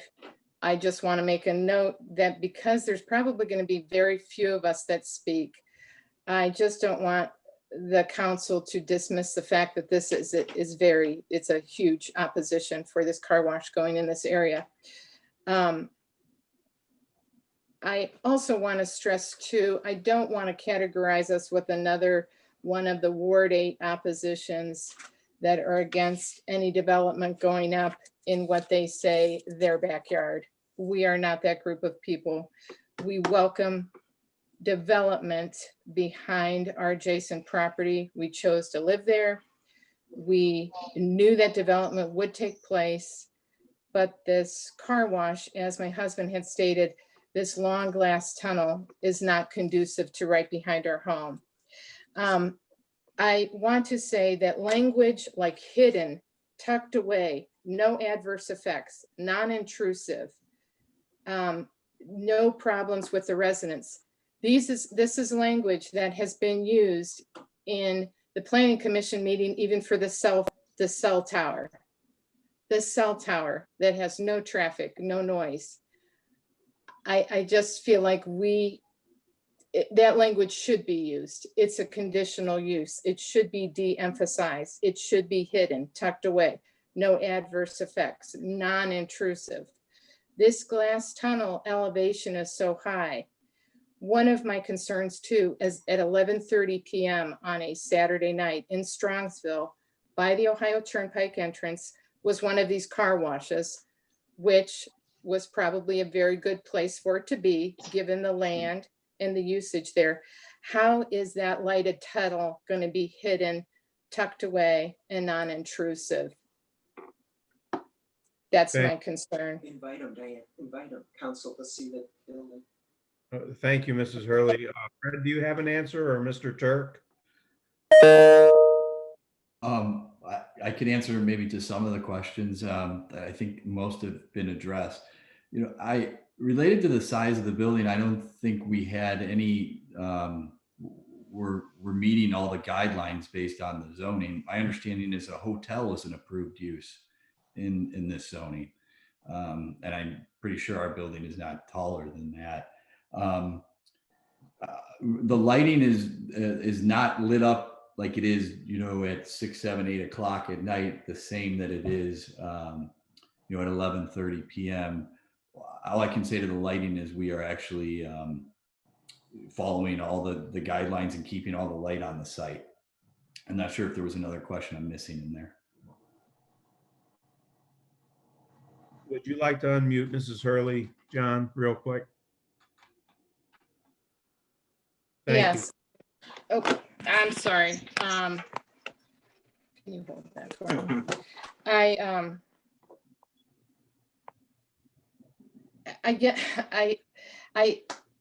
I guess I'm just concerned. I really would invite every council person to go see one of these facilities and then to sit in our backyards and compare what you see. This structure is not, the structure was so lit up at 11:30 at night.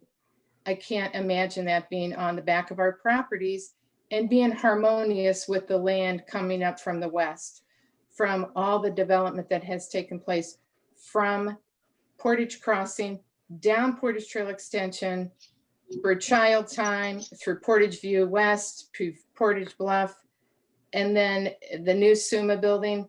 And it's not hidden or tucked away. It is very intrusive as far as lighting. It's a long tunnel. It's a long tunnel. And I'm very concerned about the economics of our city, being a resident, a lifelong resident, that I am concerned about who would be attracted to buy property next to this. Yeah. Okay. Last little comment. I'm just saying it is an imposing structure. And I would invite the council to see it. And our basic idea is that no amount of conditional use is really going to make this fit. Thank you. Thank you. Thank you. Really appreciate it. And if you would like to unmute Mr. Rob Crano.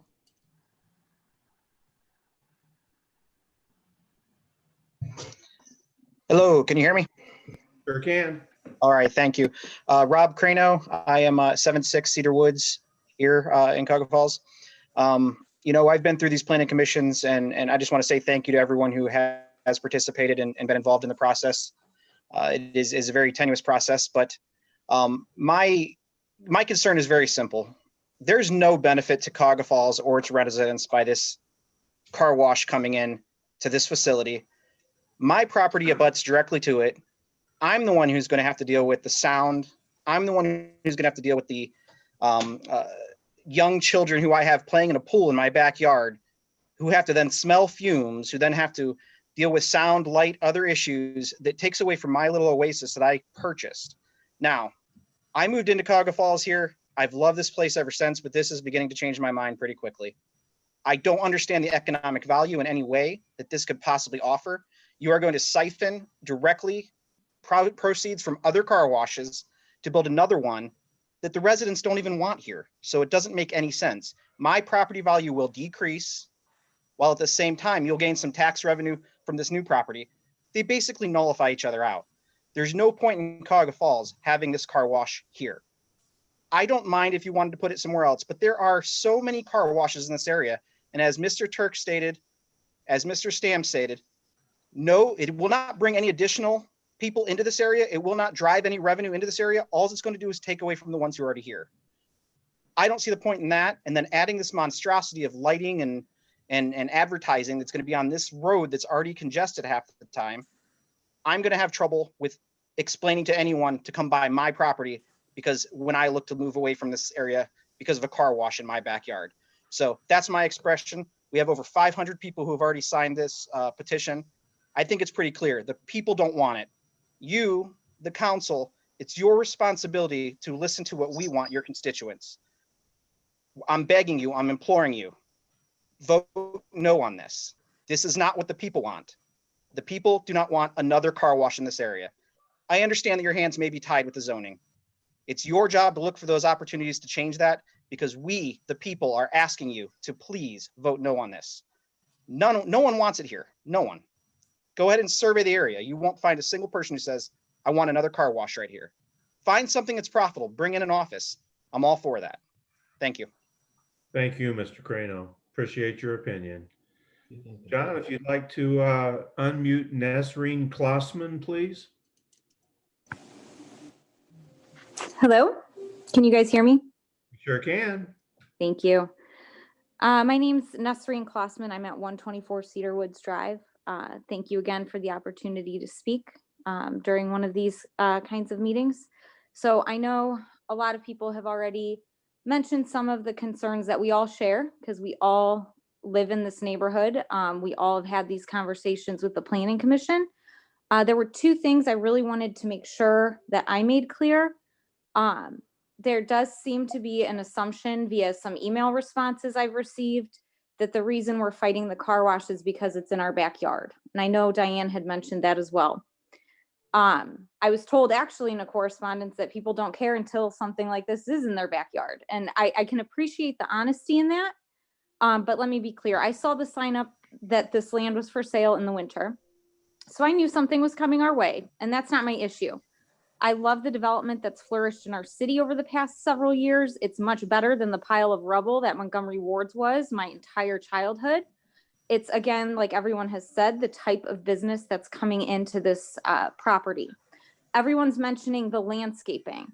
Well, my house is a little bit further down, so there's no additional landscaping, and the trees I have in my backyard die in the winter. I can see all the way down State Road.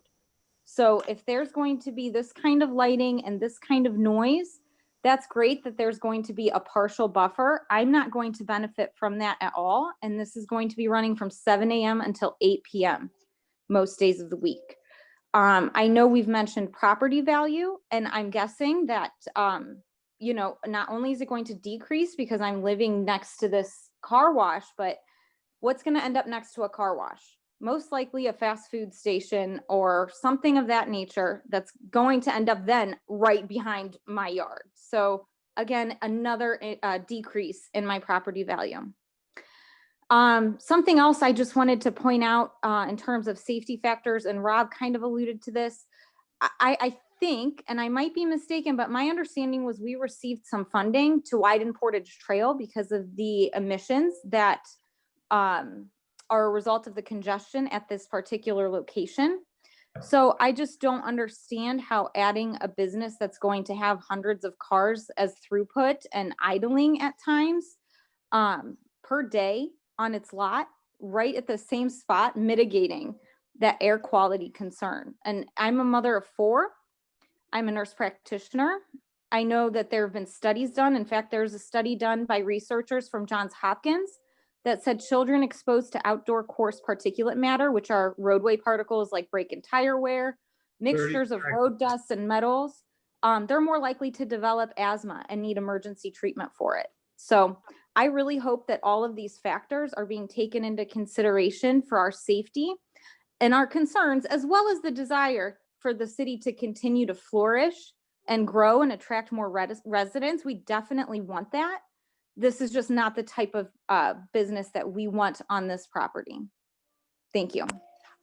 Thank you, Nazarene. Appreciate that. John, if you could unmute a Mr. Bill Sigfirth, please. Good evening. Yes, sir. Yes. First of all, I enthusiastically second everything that my neighbors have said. And by the way, my address is 82 Cedar Woods Drive.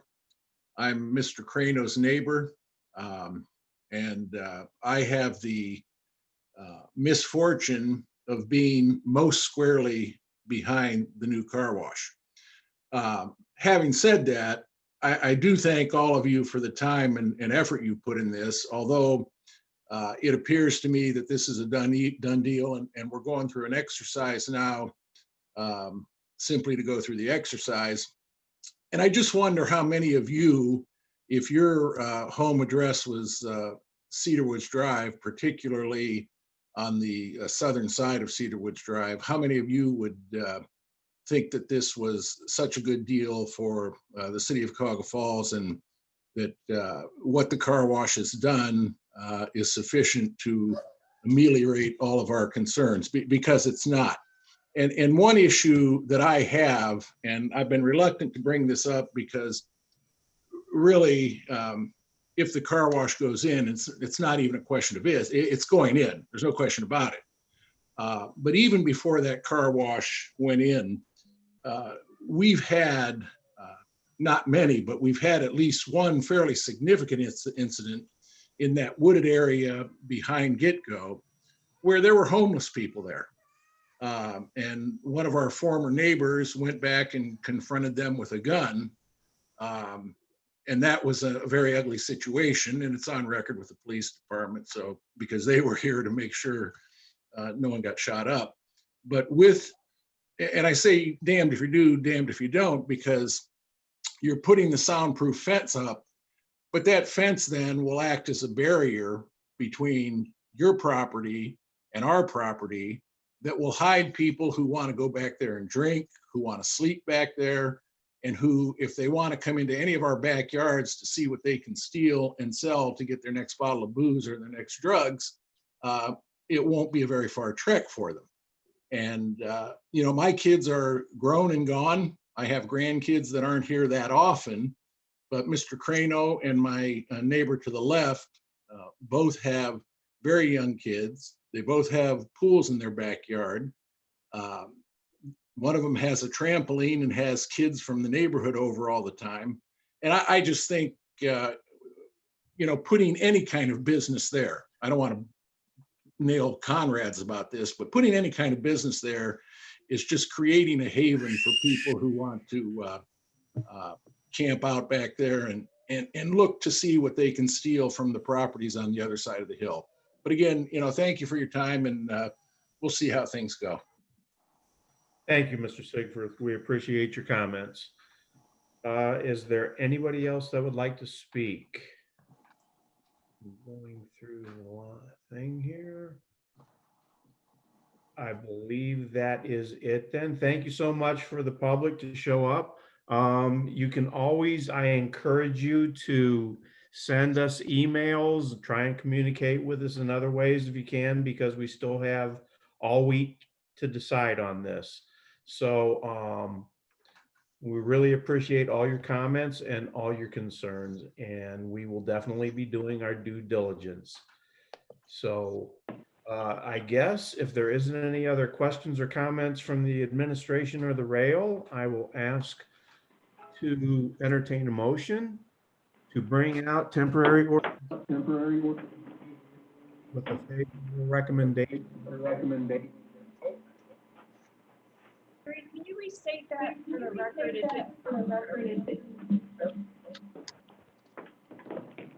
It's echoing, Jerry.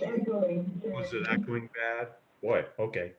I was just asking at this time, I'd like to make a motion to bring out temporary ordinance A48 for, with a favorable recommendation for a vote next week. Second.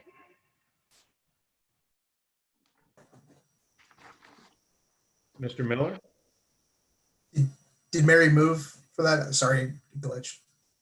Okay. Yeah, I did second it, sorry. Yeah.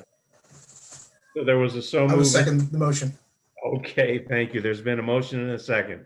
All those in favor signify by saying yes. Yes. Yes. The vote is unanimous. We'll bring out temporary ordinance A48 for a vote next week. And if there's no other business to come before Planning and Zoning Committee is adjourned. Okay, it's 8:22. I'd like to call the Finance Committee meeting to order. We have 5 pieces of legislation to consider this evening. We'll begin with temporary ordinance A53 presented by the administration. An ordinance authorizing the mayor to enter into a contract or contracts with Adelman's Truck Parts for the sale. Now, I want to clarify this. It is a 2015, correct? Because the agenda says 2017, and I thought I replaced this with the correct one. And I'll read this over again since I just talked in the middle of myself. But is it a 2015 or a 2017? 2015. Okay, very good. An ordinance authorizing the mayor to enter into a contract or contracts with Adelman Truck Parts for the sale of a 2015 Western Star 4700 SB truck and declaring an emergency. And Mr. Zumbo, you were going to speak to this? Thank you, Chairman Bulbach. Sure. Yes, if council will recall, the particular truck had a fight with the train near our service center. It lost. And we waited for CSX to tell us that the incident was complete, and they have. And at that point, we had an inspection by Akron Wheel and Frame, where they declared the truck a total loss, as not only was the frame bent, all the axles were bent, the cab was destroyed as well. There are some good parts on it, but not enough to try to salvage this truck. After that time, the only company with any interest in it was Adelman's, and they wanted to have, they just wanted for parts. Normally, when we dispose of vehicles, we go through an auction, but since this truck was so badly damaged, we didn't want any reprisal from any of the bidders, so we were just going to sell it as is. And as such, since this is out of the norm, we wanted to bring it to council so you would be aware and pass this by ordinance. Now, Okay. to answer any other questions you have.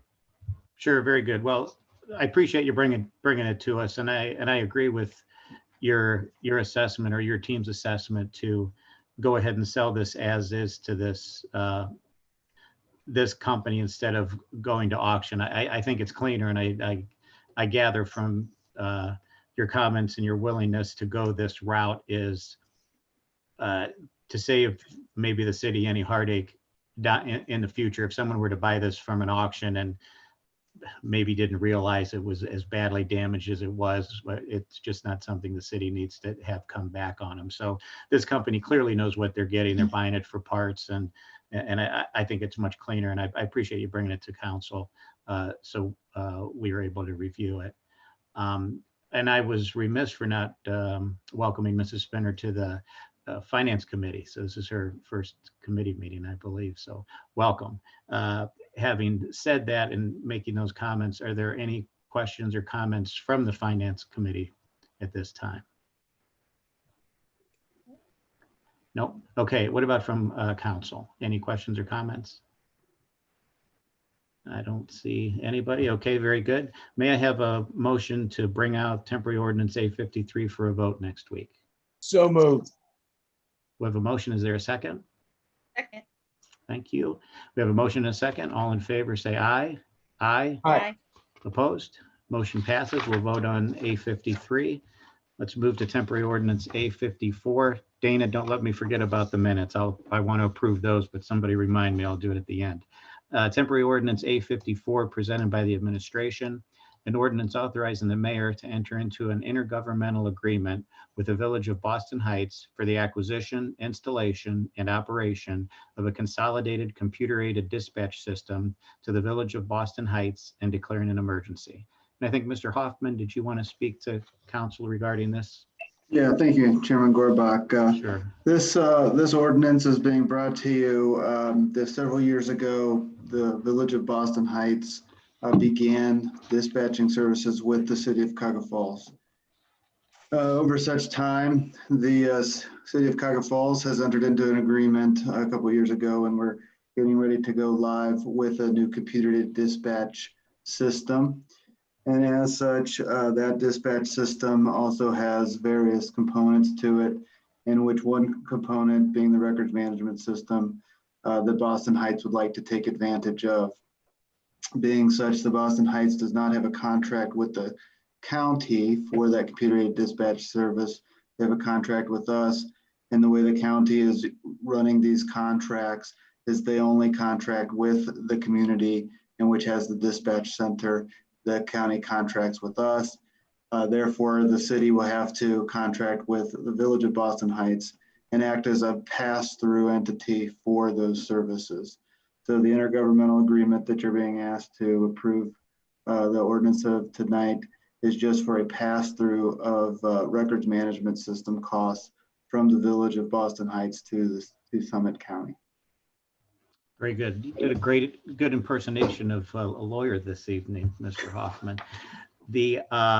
So just to make sure that I understand, is the city going to incur any costs because of this piece of legislation? The city will not incur any costs. We will be billing the city, our Village of Boston Heights for the computer dispatch record management system that they'll be purchasing. Mm-hmm. Okay, very good. Thank you. Are there questions or comments from the Finance Committee? From the rail? Hearing none, may I have a motion to approve temporary ordinance A54 for a vote next week? So moved. Second. A motion and a second. All in favor, say aye. Aye. Opposed? Motion passes. We'll vote on temporary ordinance A54 next week. Let's move to temporary ordinance A55 presented by the administration. An ordinance amending 8-2020 to authorize the Director of Law to execute a modification of contract with Retzel and Andrus, LPA, for legal services related to Johnston Controls, Inc., and declaring an emergency. Ms. Iatola, did you have any comments? I have no further comments other than the remarks I made in executive session last week. Very good. I have nothing further as well. Are there any comments or questions from the Finance Committee? No. Any comments or questions from the rail? Ms. Nichols-Rhodes? Thank you, Mr. Gorbach. I just Sure. wanted to mention, last week we had received an email with the corrections, and this also had one that there was some elimination of language to clarify the contract. So I just wanted to note that. Thank you. Are there any other questions or comments? Hearing none, may I have a motion to vote on temporary ordinance A55 next week? So moved. Second. Thank you. We have a motion and a second. All in favor, say aye. Aye. Opposed? Motion passes. We'll vote on temporary ordinance A55 next week. Let's move to temporary ordinance A56 presented by the administration. An ordinance authorizing the mayor as director of public safety to enter into contract or contracts according to law for the purchase of a station alerting system for use by the fire department and declaring an emergency. Mr. Jackson, again from outer space, welcome to our Zoom council meeting this evening. John, can you unmute? There we go. There you go. Okay. We got it. Thank you very much. Sure. Thank you everyone for having me this evening. Very much appreciate the time. The project we bring before you this evening is a station alerting system. This goes back to 2018 when we began design for station number 3. And at that time, we put it together as part of that project. And only in the 11th hour, as we were literally under construction of that building, did we find out that we had to take it citywide to all 5 stations. We couldn't do it with just one station and add it to others later. It has to be a system-wide change because it involves CAD and dispatch. So the history going back to 18 is we really wanted to improve the way we do dispatch. And I think this will probably end up being one of the cornerstone historical parts of my time as chief here is beginning to do something like this. It's a tremendous asset to the firefighters for things like reducing cardiac stress. And what the system does is when a call comes out right now, we're going a little further backwards, all the stations would get every call 24 hours a day. All lights would come on at 100% intensity. Volume would come up to full intensity 24 hours a day. Creates a lot of cardiac stress on the people working.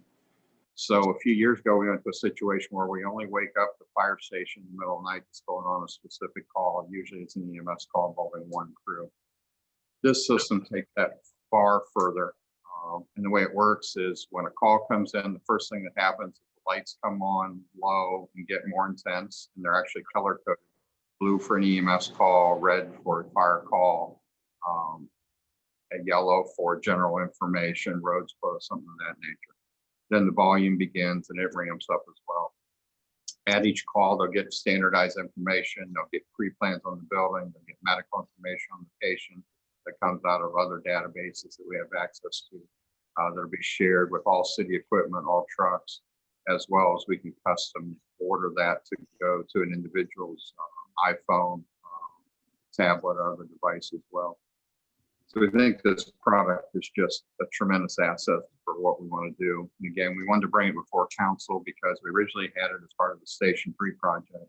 But again, as it involves all stations, we thought it was best for transparency and complete understanding to bring it before council for your approval to use this. It is capital improvement money, all part of that original Station 3 project, but that is what we want to use the money. Thank you, Chief.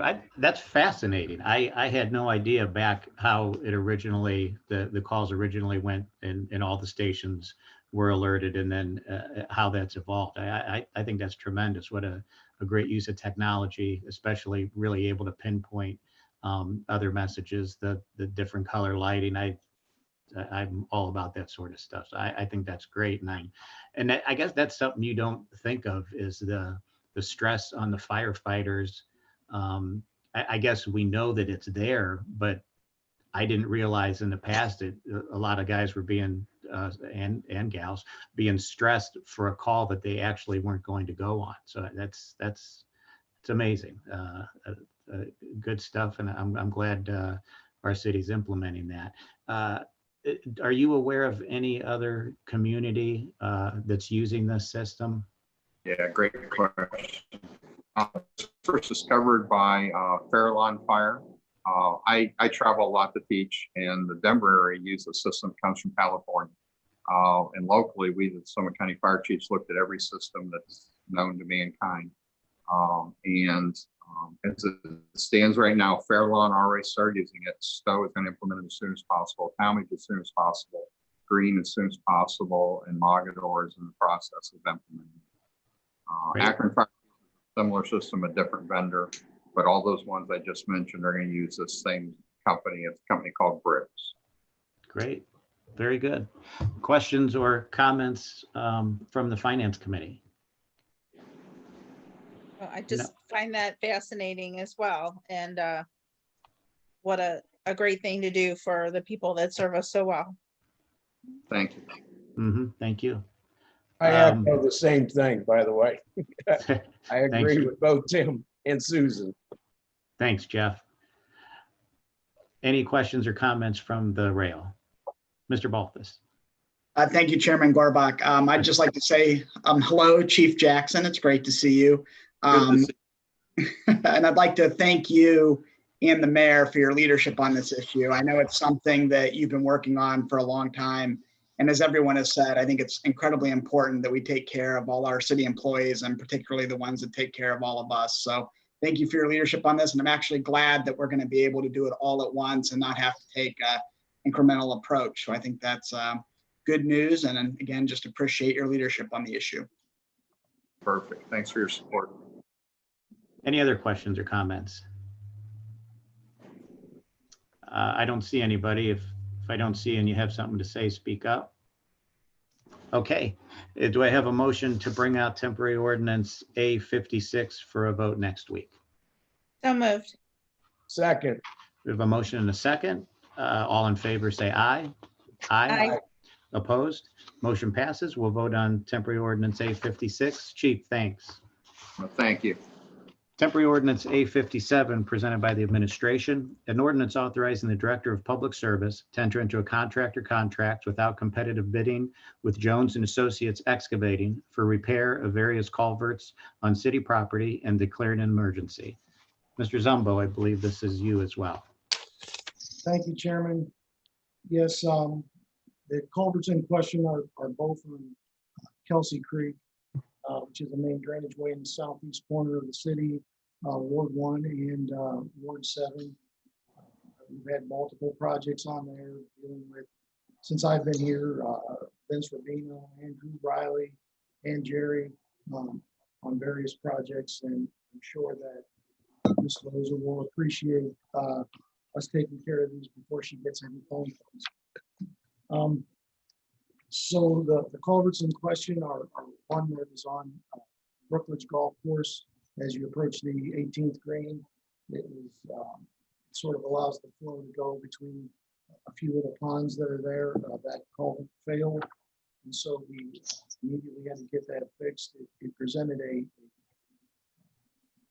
health and safety hazard. We did have someone having an emergency issue out on the course, and that was a way for us to get our ambulances back there.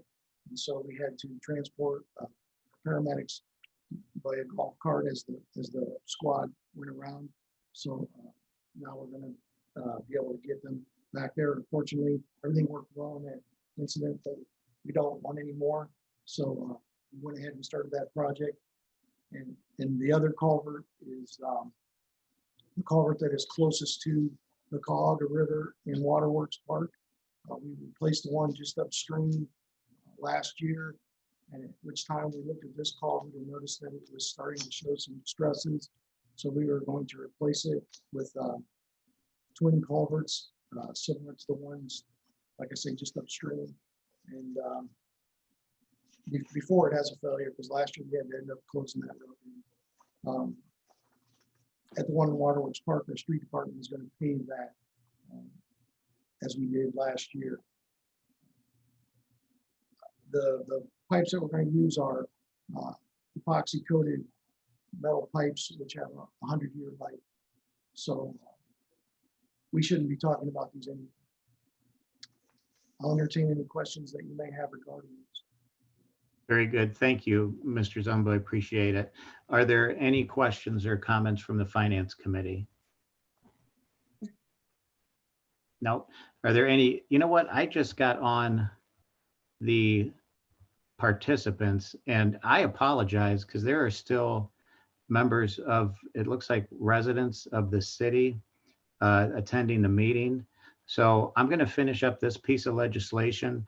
I do see Mr. Stams has the hand emoji up on this participants page. So my apologies for not bringing up this little window so I could see this stuff. So let's finish A57, and then I'm going to go back and ask if there was any residents that had any comments on any other pieces of legislation. And again, my apologies for not doing that at the time. But let's go ahead and finish A57.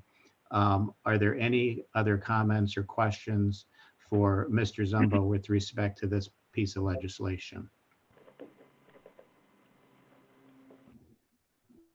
Nope, and I don't see anybody's hand up in the box here. So, okay, may I have a motion to bring out temporary ordinance A57 for a vote next week?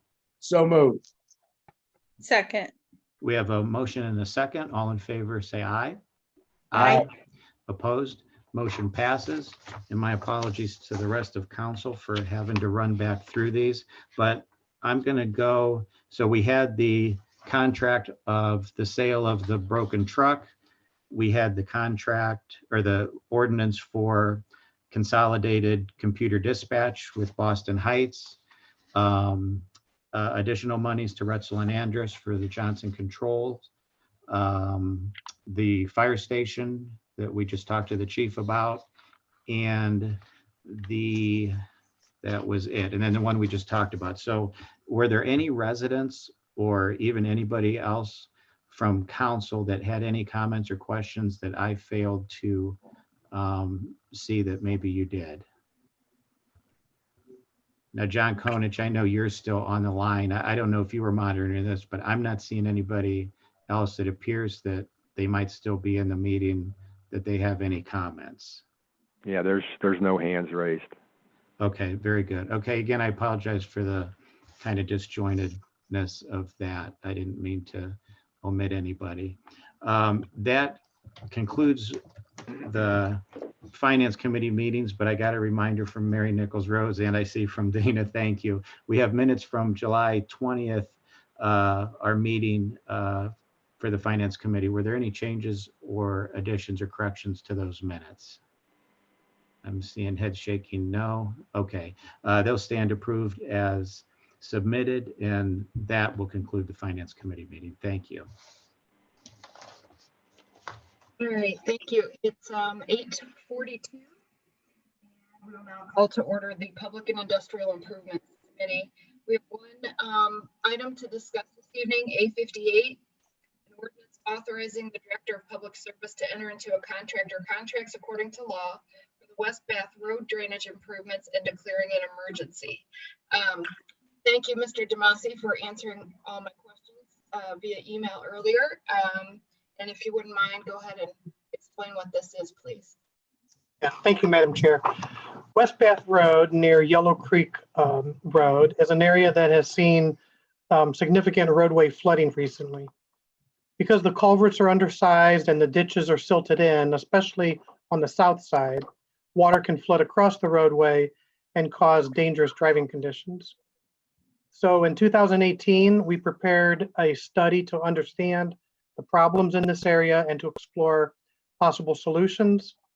In 2019, we began the design for the chosen improvement solution. This improvements will include removing the accumulated sediment in the ditch, installing larger culverts, in particular a 4-foot by 3-foot box culvert under Bath Road, which will replace a 24-inch culvert, and capturing a stream and piping it into the culvert to prevent future roadway erosion. After receiving all of our permits required for the project from the Army Corps of Engineers, the project was recently bid, with bids opening on September 1st. We received 11 bids, and the low bid was well within our estimate and within our budget. The contractor wants to begin the work right away. In fact, he literally wanted to start last week. We told him we have to go through this process, and it should be done within a couple months. And so I'm here to answer any questions you may have. Thanks, Mr. Demasi. Do any members of the committee have any questions? I would just like to say thank you for recognizing that area. I've talked to those residents, and as you know, it is a problem. So I just want to say thank you for recognizing that, and it looks like the work is on that area getting done. So I do appreciate that. And of course, I think I can speak for the Ward 8 residents affected there. Thank you, Mr. Stamps. Any other members of council? I would also, and I'll point out too that $225,000 is the amount to come out of the storm utility fund, and it may be less than that because Mr. Demasi said they were expecting it to be, you know, before design and engineering and change orders to be 183.7. The lowest bid from HM Miller was 164,719. So there's like $19,000 less right there, which is wonderful. And then I wanted to take this opportunity to point out that our stormwater utility fund, you know, because there's been an increase in the fee, this is one of those projects that can be done in addition to hopefully many others because we did that last year. So in fact, the Kelsey Creek plan also that's benefiting too. So that's also, if there are no more comments, okay, I looked at the public. I don't see anyone with their hand raised. So I would like to entertain a motion to bring 858 out of committee next week for a vote. So moved. Second. We have a motion and a second. All those in favor, please say yes. Yes. Motion passes 3-0. And that'll come out next week. And that completes the Public and Industrial Improvements Committee for the evening. Okay. It is 8:47 and I will now call to order the Community Development Committee. We do have minutes to approve from July 20th. Are there any additions, deletions, or corrections to these minutes? Hearing none, the minutes shall stand approved as written. We have two pieces of legislation to consider, A59 and A60. So we're going to go to the first one here. A59 is an ordinance approving and authorizing the mayor to execute a community development block grant economic development agreement with Kyocera SGS Precision Tools, Inc. in an amount not to exceed $100,000 and declaring an emergency. I believe Diana is speaking first on this. Yes, thank you, Madam Chair. And with us this evening is Jeff Saha, who just turned on his video. I'm going to ask John if you could unmute Jeff. Jeff is the CFO, Chief Financial Officer at Kyocera. And thank you so much for being as patient as you have been to stay with us for the entire evening.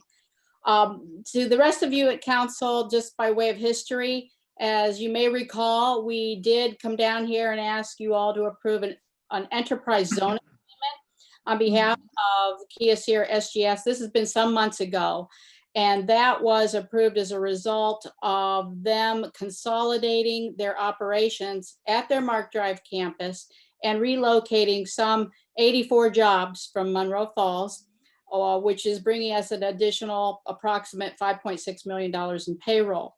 And in exchange for that, we granted them a tax exemption. Part of the original negotiations of that enterprise zone agreement were discussions related to whether or not, in doing the renovations to their existing structures, whether they would need an additional driveway out to the Cochrane Road exit so that they would have better ingress and egress for their trucks coming in and out. And over the months, it was determined that they do not. So they're not going to build that driveway. They did not need our assistance, which we were going to give to build that. So we switched gears and we have instead offered to assist them with the additional equipment that they need to purchase in order to make their operations consolidated there at the campus. So that's what's happening here. And as I say to you, every time I talk about matching grants, it is a good day in Cuyahoga Falls when we can give a $100,000 matching grant. That means our applicant has the financial wherewithal to match those sums. So before I go to Jeff, quick, Jeff, if you could just hang in there for 2 seconds. I did want Daly from my office to just give council a quick overview of the grant application and what the terms of that grant are. So if she could do that real quick. And then Jeff, I'd like you to give us a little quick update on where you're at in the relocation process. Sure. Thank you. My name is Peggy Zaley. I'm the CDBG administrator for the city of Cuyahoga Falls. We would like to give, or we propose that we give $100,000 matching equipment grant to Kyocera. This grant investment would require that they match, as Mrs. Colavecchio had just mentioned. So that is a $200,000 investment in equipment at Mark Drive.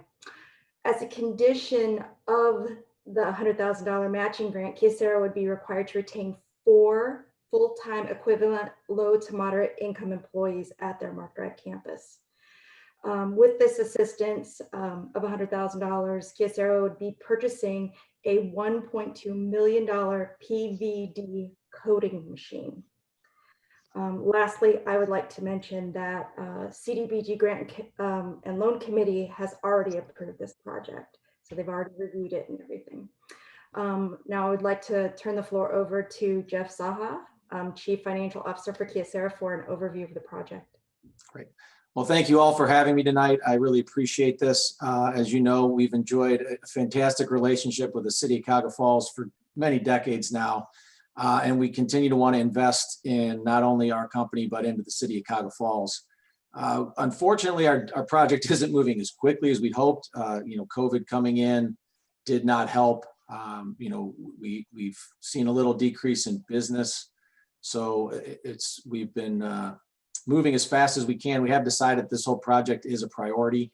And regardless of our corporate company out in Japan wanting everyone to hold back on investing, they believe in this as well. And they've given us the go ahead to continue on with the project. Currently, we have finished at least the building at 223 Mark Drive. That is what we consider our C1 building, where we have moved already.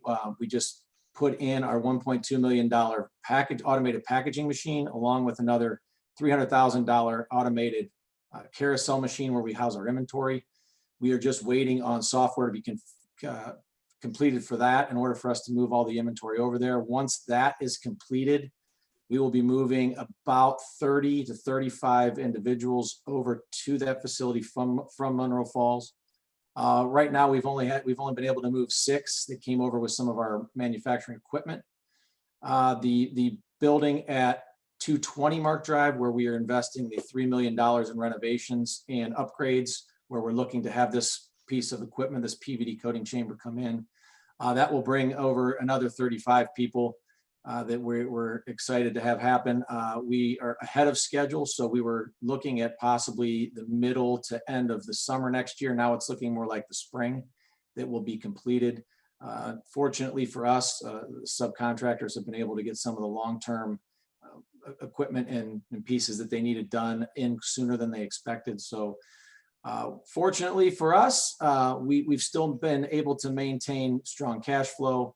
We've still been able to keep these projects on the forefront of us trying to continue to grow not only our business, but the city of Cuyahoga Falls. I think you also know we also purchased a 4th building. Well, I guess it'd be a 5th building right next to the buildings that we own right there on Mark Drive. So we now have 5 consecutive buildings, and we still have acreage that we intend to use to build upon as we continue to grow over the next few years.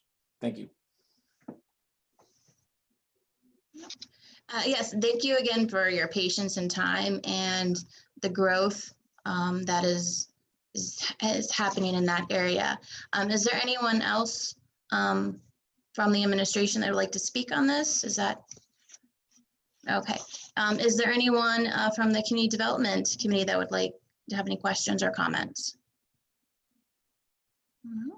Anyone from City Council? Mr. Brillhart, I saw you first. Thank you, Madam Chairman. I would just like to comment. I very much appreciate the investment in the city of Cuyahoga Falls. The buildings and the campus are very beautiful, and it just, once again, very grateful for your investment here in our city. Thank you. I appreciate it. I believe Mr. Gorbach, you had your hand up. I did, thanks. Just, I guess a similar comment for Mr. Zaha. I'm running a business not too far from you, and this has been a challenging time. And I'm glad you guys are pushing through and hopefully seeing some light at the end of all of this. And with the investment, clearly you're here to stay. And there was no thought that you weren't, but it's nice that you were able to prove to your corporate company that this is a good time to make an investment during this time. I know it's challenging, so good luck, and thank you for what you're doing and staying in the Falls, and let us know if you need anything. No problem. Thank you very much. Mm-hmm. I do not see any hands raised from the public, so I believe that is it. At this time, I will entertain a motion approving A59 out of committee for a vote with a favorable recommendation. So moved. Second. I have a motion and a second. All in favor of the motion, please signify by saying yes. Yes. Yes, that's 3-0. We will bring this out of committee and vote on it next Monday, the 28th. Okay. Our last ordinance is A60. An ordinance authorizing the mayor to enter into an amended economic development and lease agreement with Summit County Developmental Disabilities Board, Summit DD, authorizing the mayor to transfer real property located at 2361 2nd Street to Summit DD, and authorizing the mayor to enter into a real property purchase agreement with Anthony E. Medato, and granting a future access easement to Summit DD and declaring an emergency. Sorry, I'm balancing my laptop here as my battery has decided to give out on me, so please bear with me. Who do we have from the administration speaking on this?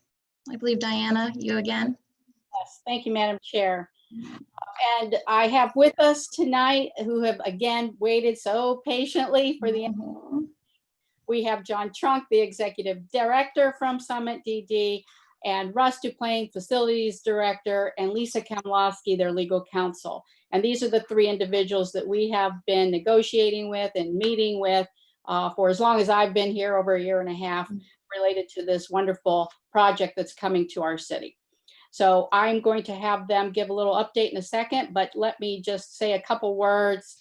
Historically, as you all know, we were here at council a while back asking you to approve a development agreement with Summit DD. And at that time, we had explained to you that their building, which is catty corner from City Hall, had been all but shuttered. There's a few jobs there, not many. But that is their intent to relocate their headquarters from their Talmadge facilities to our building here in Summit County in Cuyahoga Falls. With that location would come some 100 jobs. In exchange for those jobs, we purchased several parcels, primarily consisting of the Fred Amir Auto World property on Front Street, which included 2 rental properties that Mr. Amir owned on Wadsworth.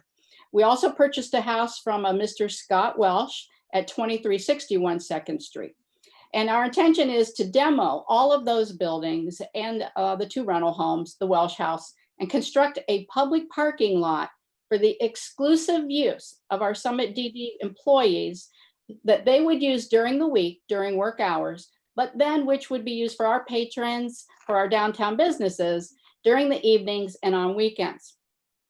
And I would like to also make mention to council that we have taken possession of all of those properties. We have not yet demoed them, but in taking possession, we did open the doors and we allowed Habitat for Humanity to come in and take some of the property personal attributes that were in there that they found that they could use for resale in their restore out on Romig Road, as well as we were allowed our safety forces to use some of those buildings for training. So they have not sat completely idle since we've owned them, but we will talk about demo in a moment.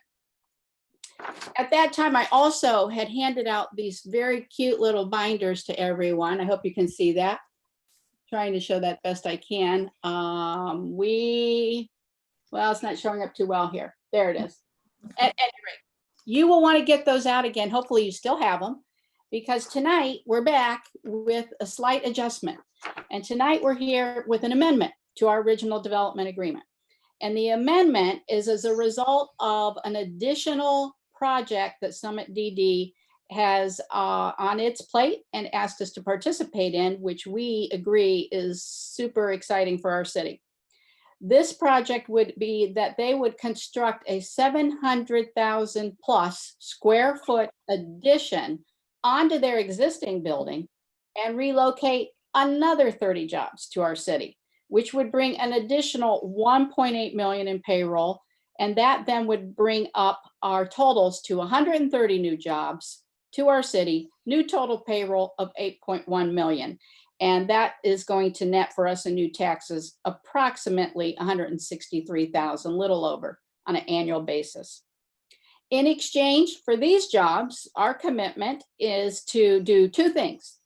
First, we will be purchasing the house at 2365 2nd Street from Mr. Mandato for $155,000. This is going to be land mass that's going to be necessary to have in order to accommodate their addition.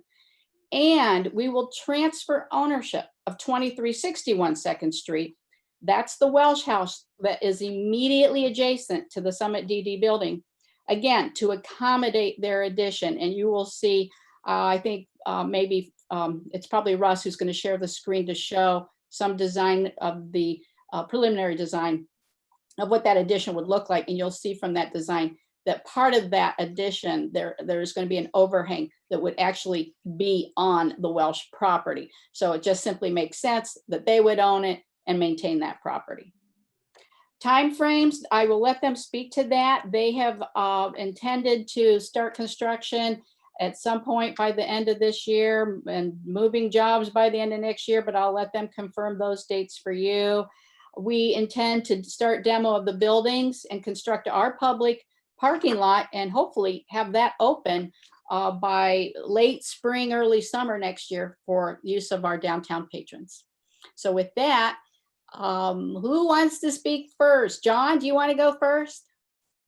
I think I will, Diana. Well, thank you very much. And thank you, Madam Chair. Good evening, council members and committee members.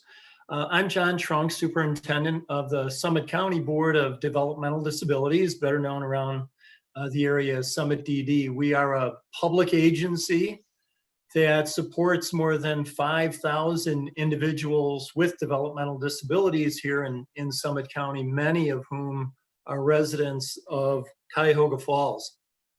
And we have been present in the falls physically for probably 12 or 13 years with our building on 2nd Street that many of you, I'm sure, are familiar with.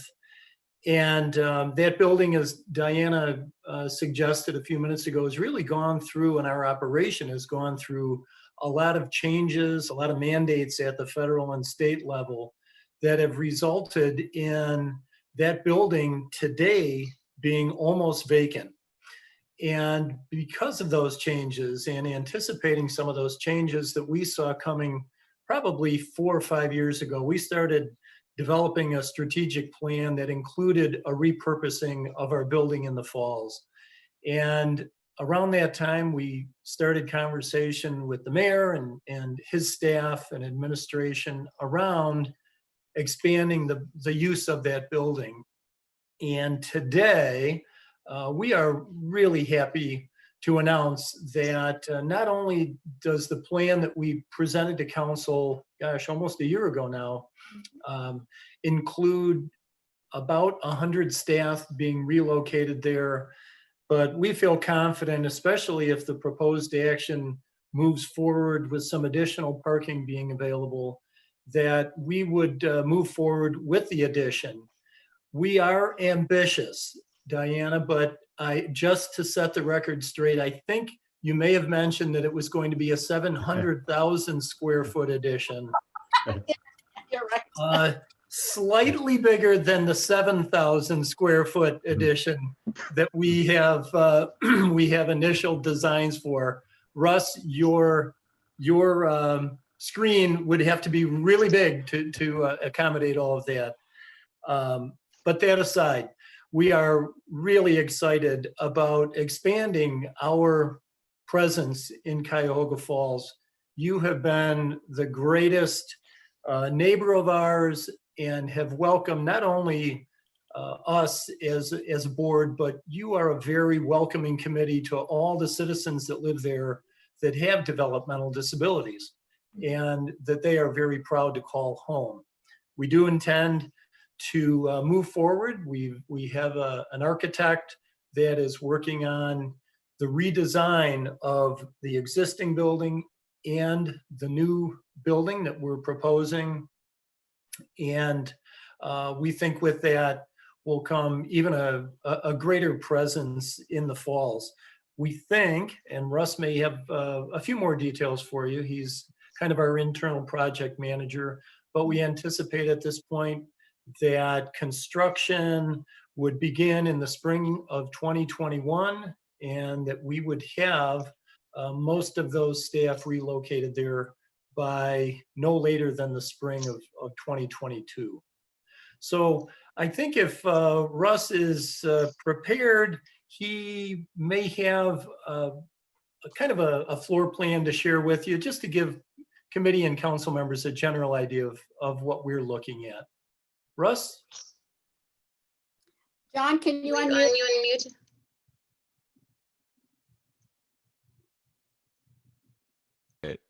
Sorry about that. I muted myself after I was unmuted to, cancel out dogs and such noises. So, yeah, as John and Diana mentioned, I can screen share and show you guys what it looks like that we're looking to do here. There's a couple different options of what I could show. I'm going to show what's not as colorful, but is a more accurate drawing. Which is hopefully not too much detail for you guys to see. Can you see my screen now? Yes. Yes. Okay. So I'll zoom in a little bit here, but to give you a little bit of orientation. So here's 2nd Street on the right of the screen. Front Street is right here. This is basically to the top of the screen is south. So City Hall would be up to the upper right corner here in relation to our building. So our current building is this white square. It's got kind of a half triangle awning here. That's the front of the building facing 2nd Street. The proposed addition is the gray area, which, as mentioned, we're talking about 7,000 square feet. 700,000 be impressive. They'd have to be really tall though in that space. And then, our existing parcel is something of an L shape. So you can see this kind of grayish red dotted line here, and it goes like this. So the design that we're proposing, this parcel right here is the Welsh property that was discussed. So we would have the overhang coming off our new front entrance, jutting out onto the Welsh property. And the other portion that was discussed, an easement idea would be because we would use the Mandato property for the driveway to get out the street, but it would also be used by any city traffic, because you can see in this drawing that it would go from 2nd Street to the main parking lot, which this represents the Amir car dealership properties and the rental houses over on Wadsworth Street, which is essentially at the bottom off screen there. So we would have a number of parking spaces still on our own parcel, mainly for handicap and visitor parking adjacent to our building. The loading dock that exists today, we would convert to an employee entrance. There already is a man door entrance on this side, but there's a garage door on this side of it. So we would be looking to make that a nicer, well-structured employee entrance. And then it doesn't really show in this picture very well, but essentially this space in between the Summit DD parking and the city driveway and main city parking, this would essentially be landscaping. There would be a little sidewalk here so people could walk through towards our building from the city lot. But that would do two things. It'd make a nice clean line of city owned and maintained property and some DD owned and maintained property. And then obviously just adding some greenery in the mix is never really a bad thing. So this is where we stand right now. We're working right now with our architects on defining the interior spaces. We had done some preliminary work last year, but we're looking to make sure those still are in line with what it is we want to do with our new design, which is somewhat expanded beyond what we were talking last year. So that's the gist of it. Any questions on that, or anything you want me to zoom in on more in this picture? Does anyone from the committee have any questions, or anyone from council? I don't see anyone, so I think we're good. Okay. Thank you. Like Diana had said, I was very glad to hear that the police training, the houses were used for that. It's always a nice opportunity for the police to get, training in houses that are sitting empty, that are going to be demolished. I love repurposing, if possible, anything that was workable and usable for our Habitat to be able to go in and use for other projects that they want to do within the area. So that was wonderful to hear. And I think, yes, we're looking at 2021, 2022, but however, using this facility, expanding it with more jobs, it will help the businesses that are down there as well.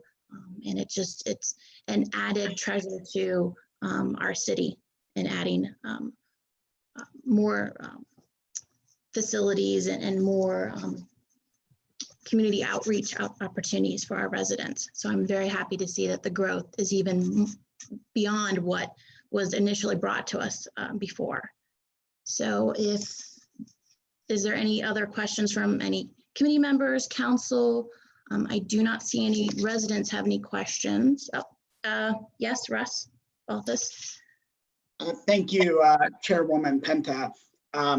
I just can't contain my excitement for this project. This is something that I think is so great for the city on so many levels. For the points that you just made, Mika, about using Habitat for Humanity and the police training with rental properties, but the economic impact and the jobs for our community are very, very meaningful. The support of the local businesses and the excitement that we're having down here. The additional parking, I can tell you as someone who lives down here, is incredibly needed to support our businesses.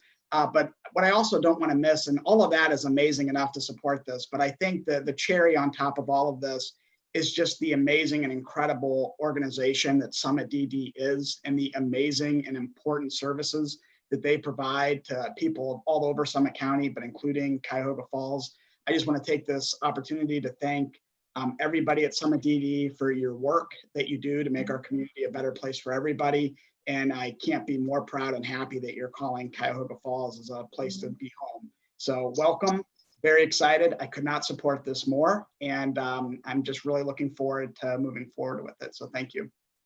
Thank you. We're very excited too. Yes, Jeff? I'd kind of like to echo what Russ just said, that it's so great for MRDD to come down here and to bring the businesses and over 100 new employees and really build up Front Street. That the mayor has, started about 3-4 years ago, and we are going to make Front Street so great again. And I think it's so super just to have the whole thing down there. And we all know we have a very special person that's with the DD there. And I don't know, you don't have to name the parking lot after him, but we all know that the king will be there. Thank you very much. Thank you. Anyone else from council or committee or administration? Public? No, I'm very excited for this project. I think it's going to have some trickle down effects. It will just keep going and go on down to State Road as well. So that's my hope. It just trickle down to everywhere in the city. So with that, at this time, I will entertain a motion to approve A60 out of committee for a vote with a favorable recommendation. So moved. Second. We have a motion and a second. All in favor please signify by saying yes. Yes. Yes. All right, it's 3-0. We will bring this out for a vote on Monday. And that is it for the Community Development Committee. And I just wanted to welcome Rachel. This was her first committee, and I think she did very well. Thank you. So, and that is it. So good night. Good night, everybody. Good night.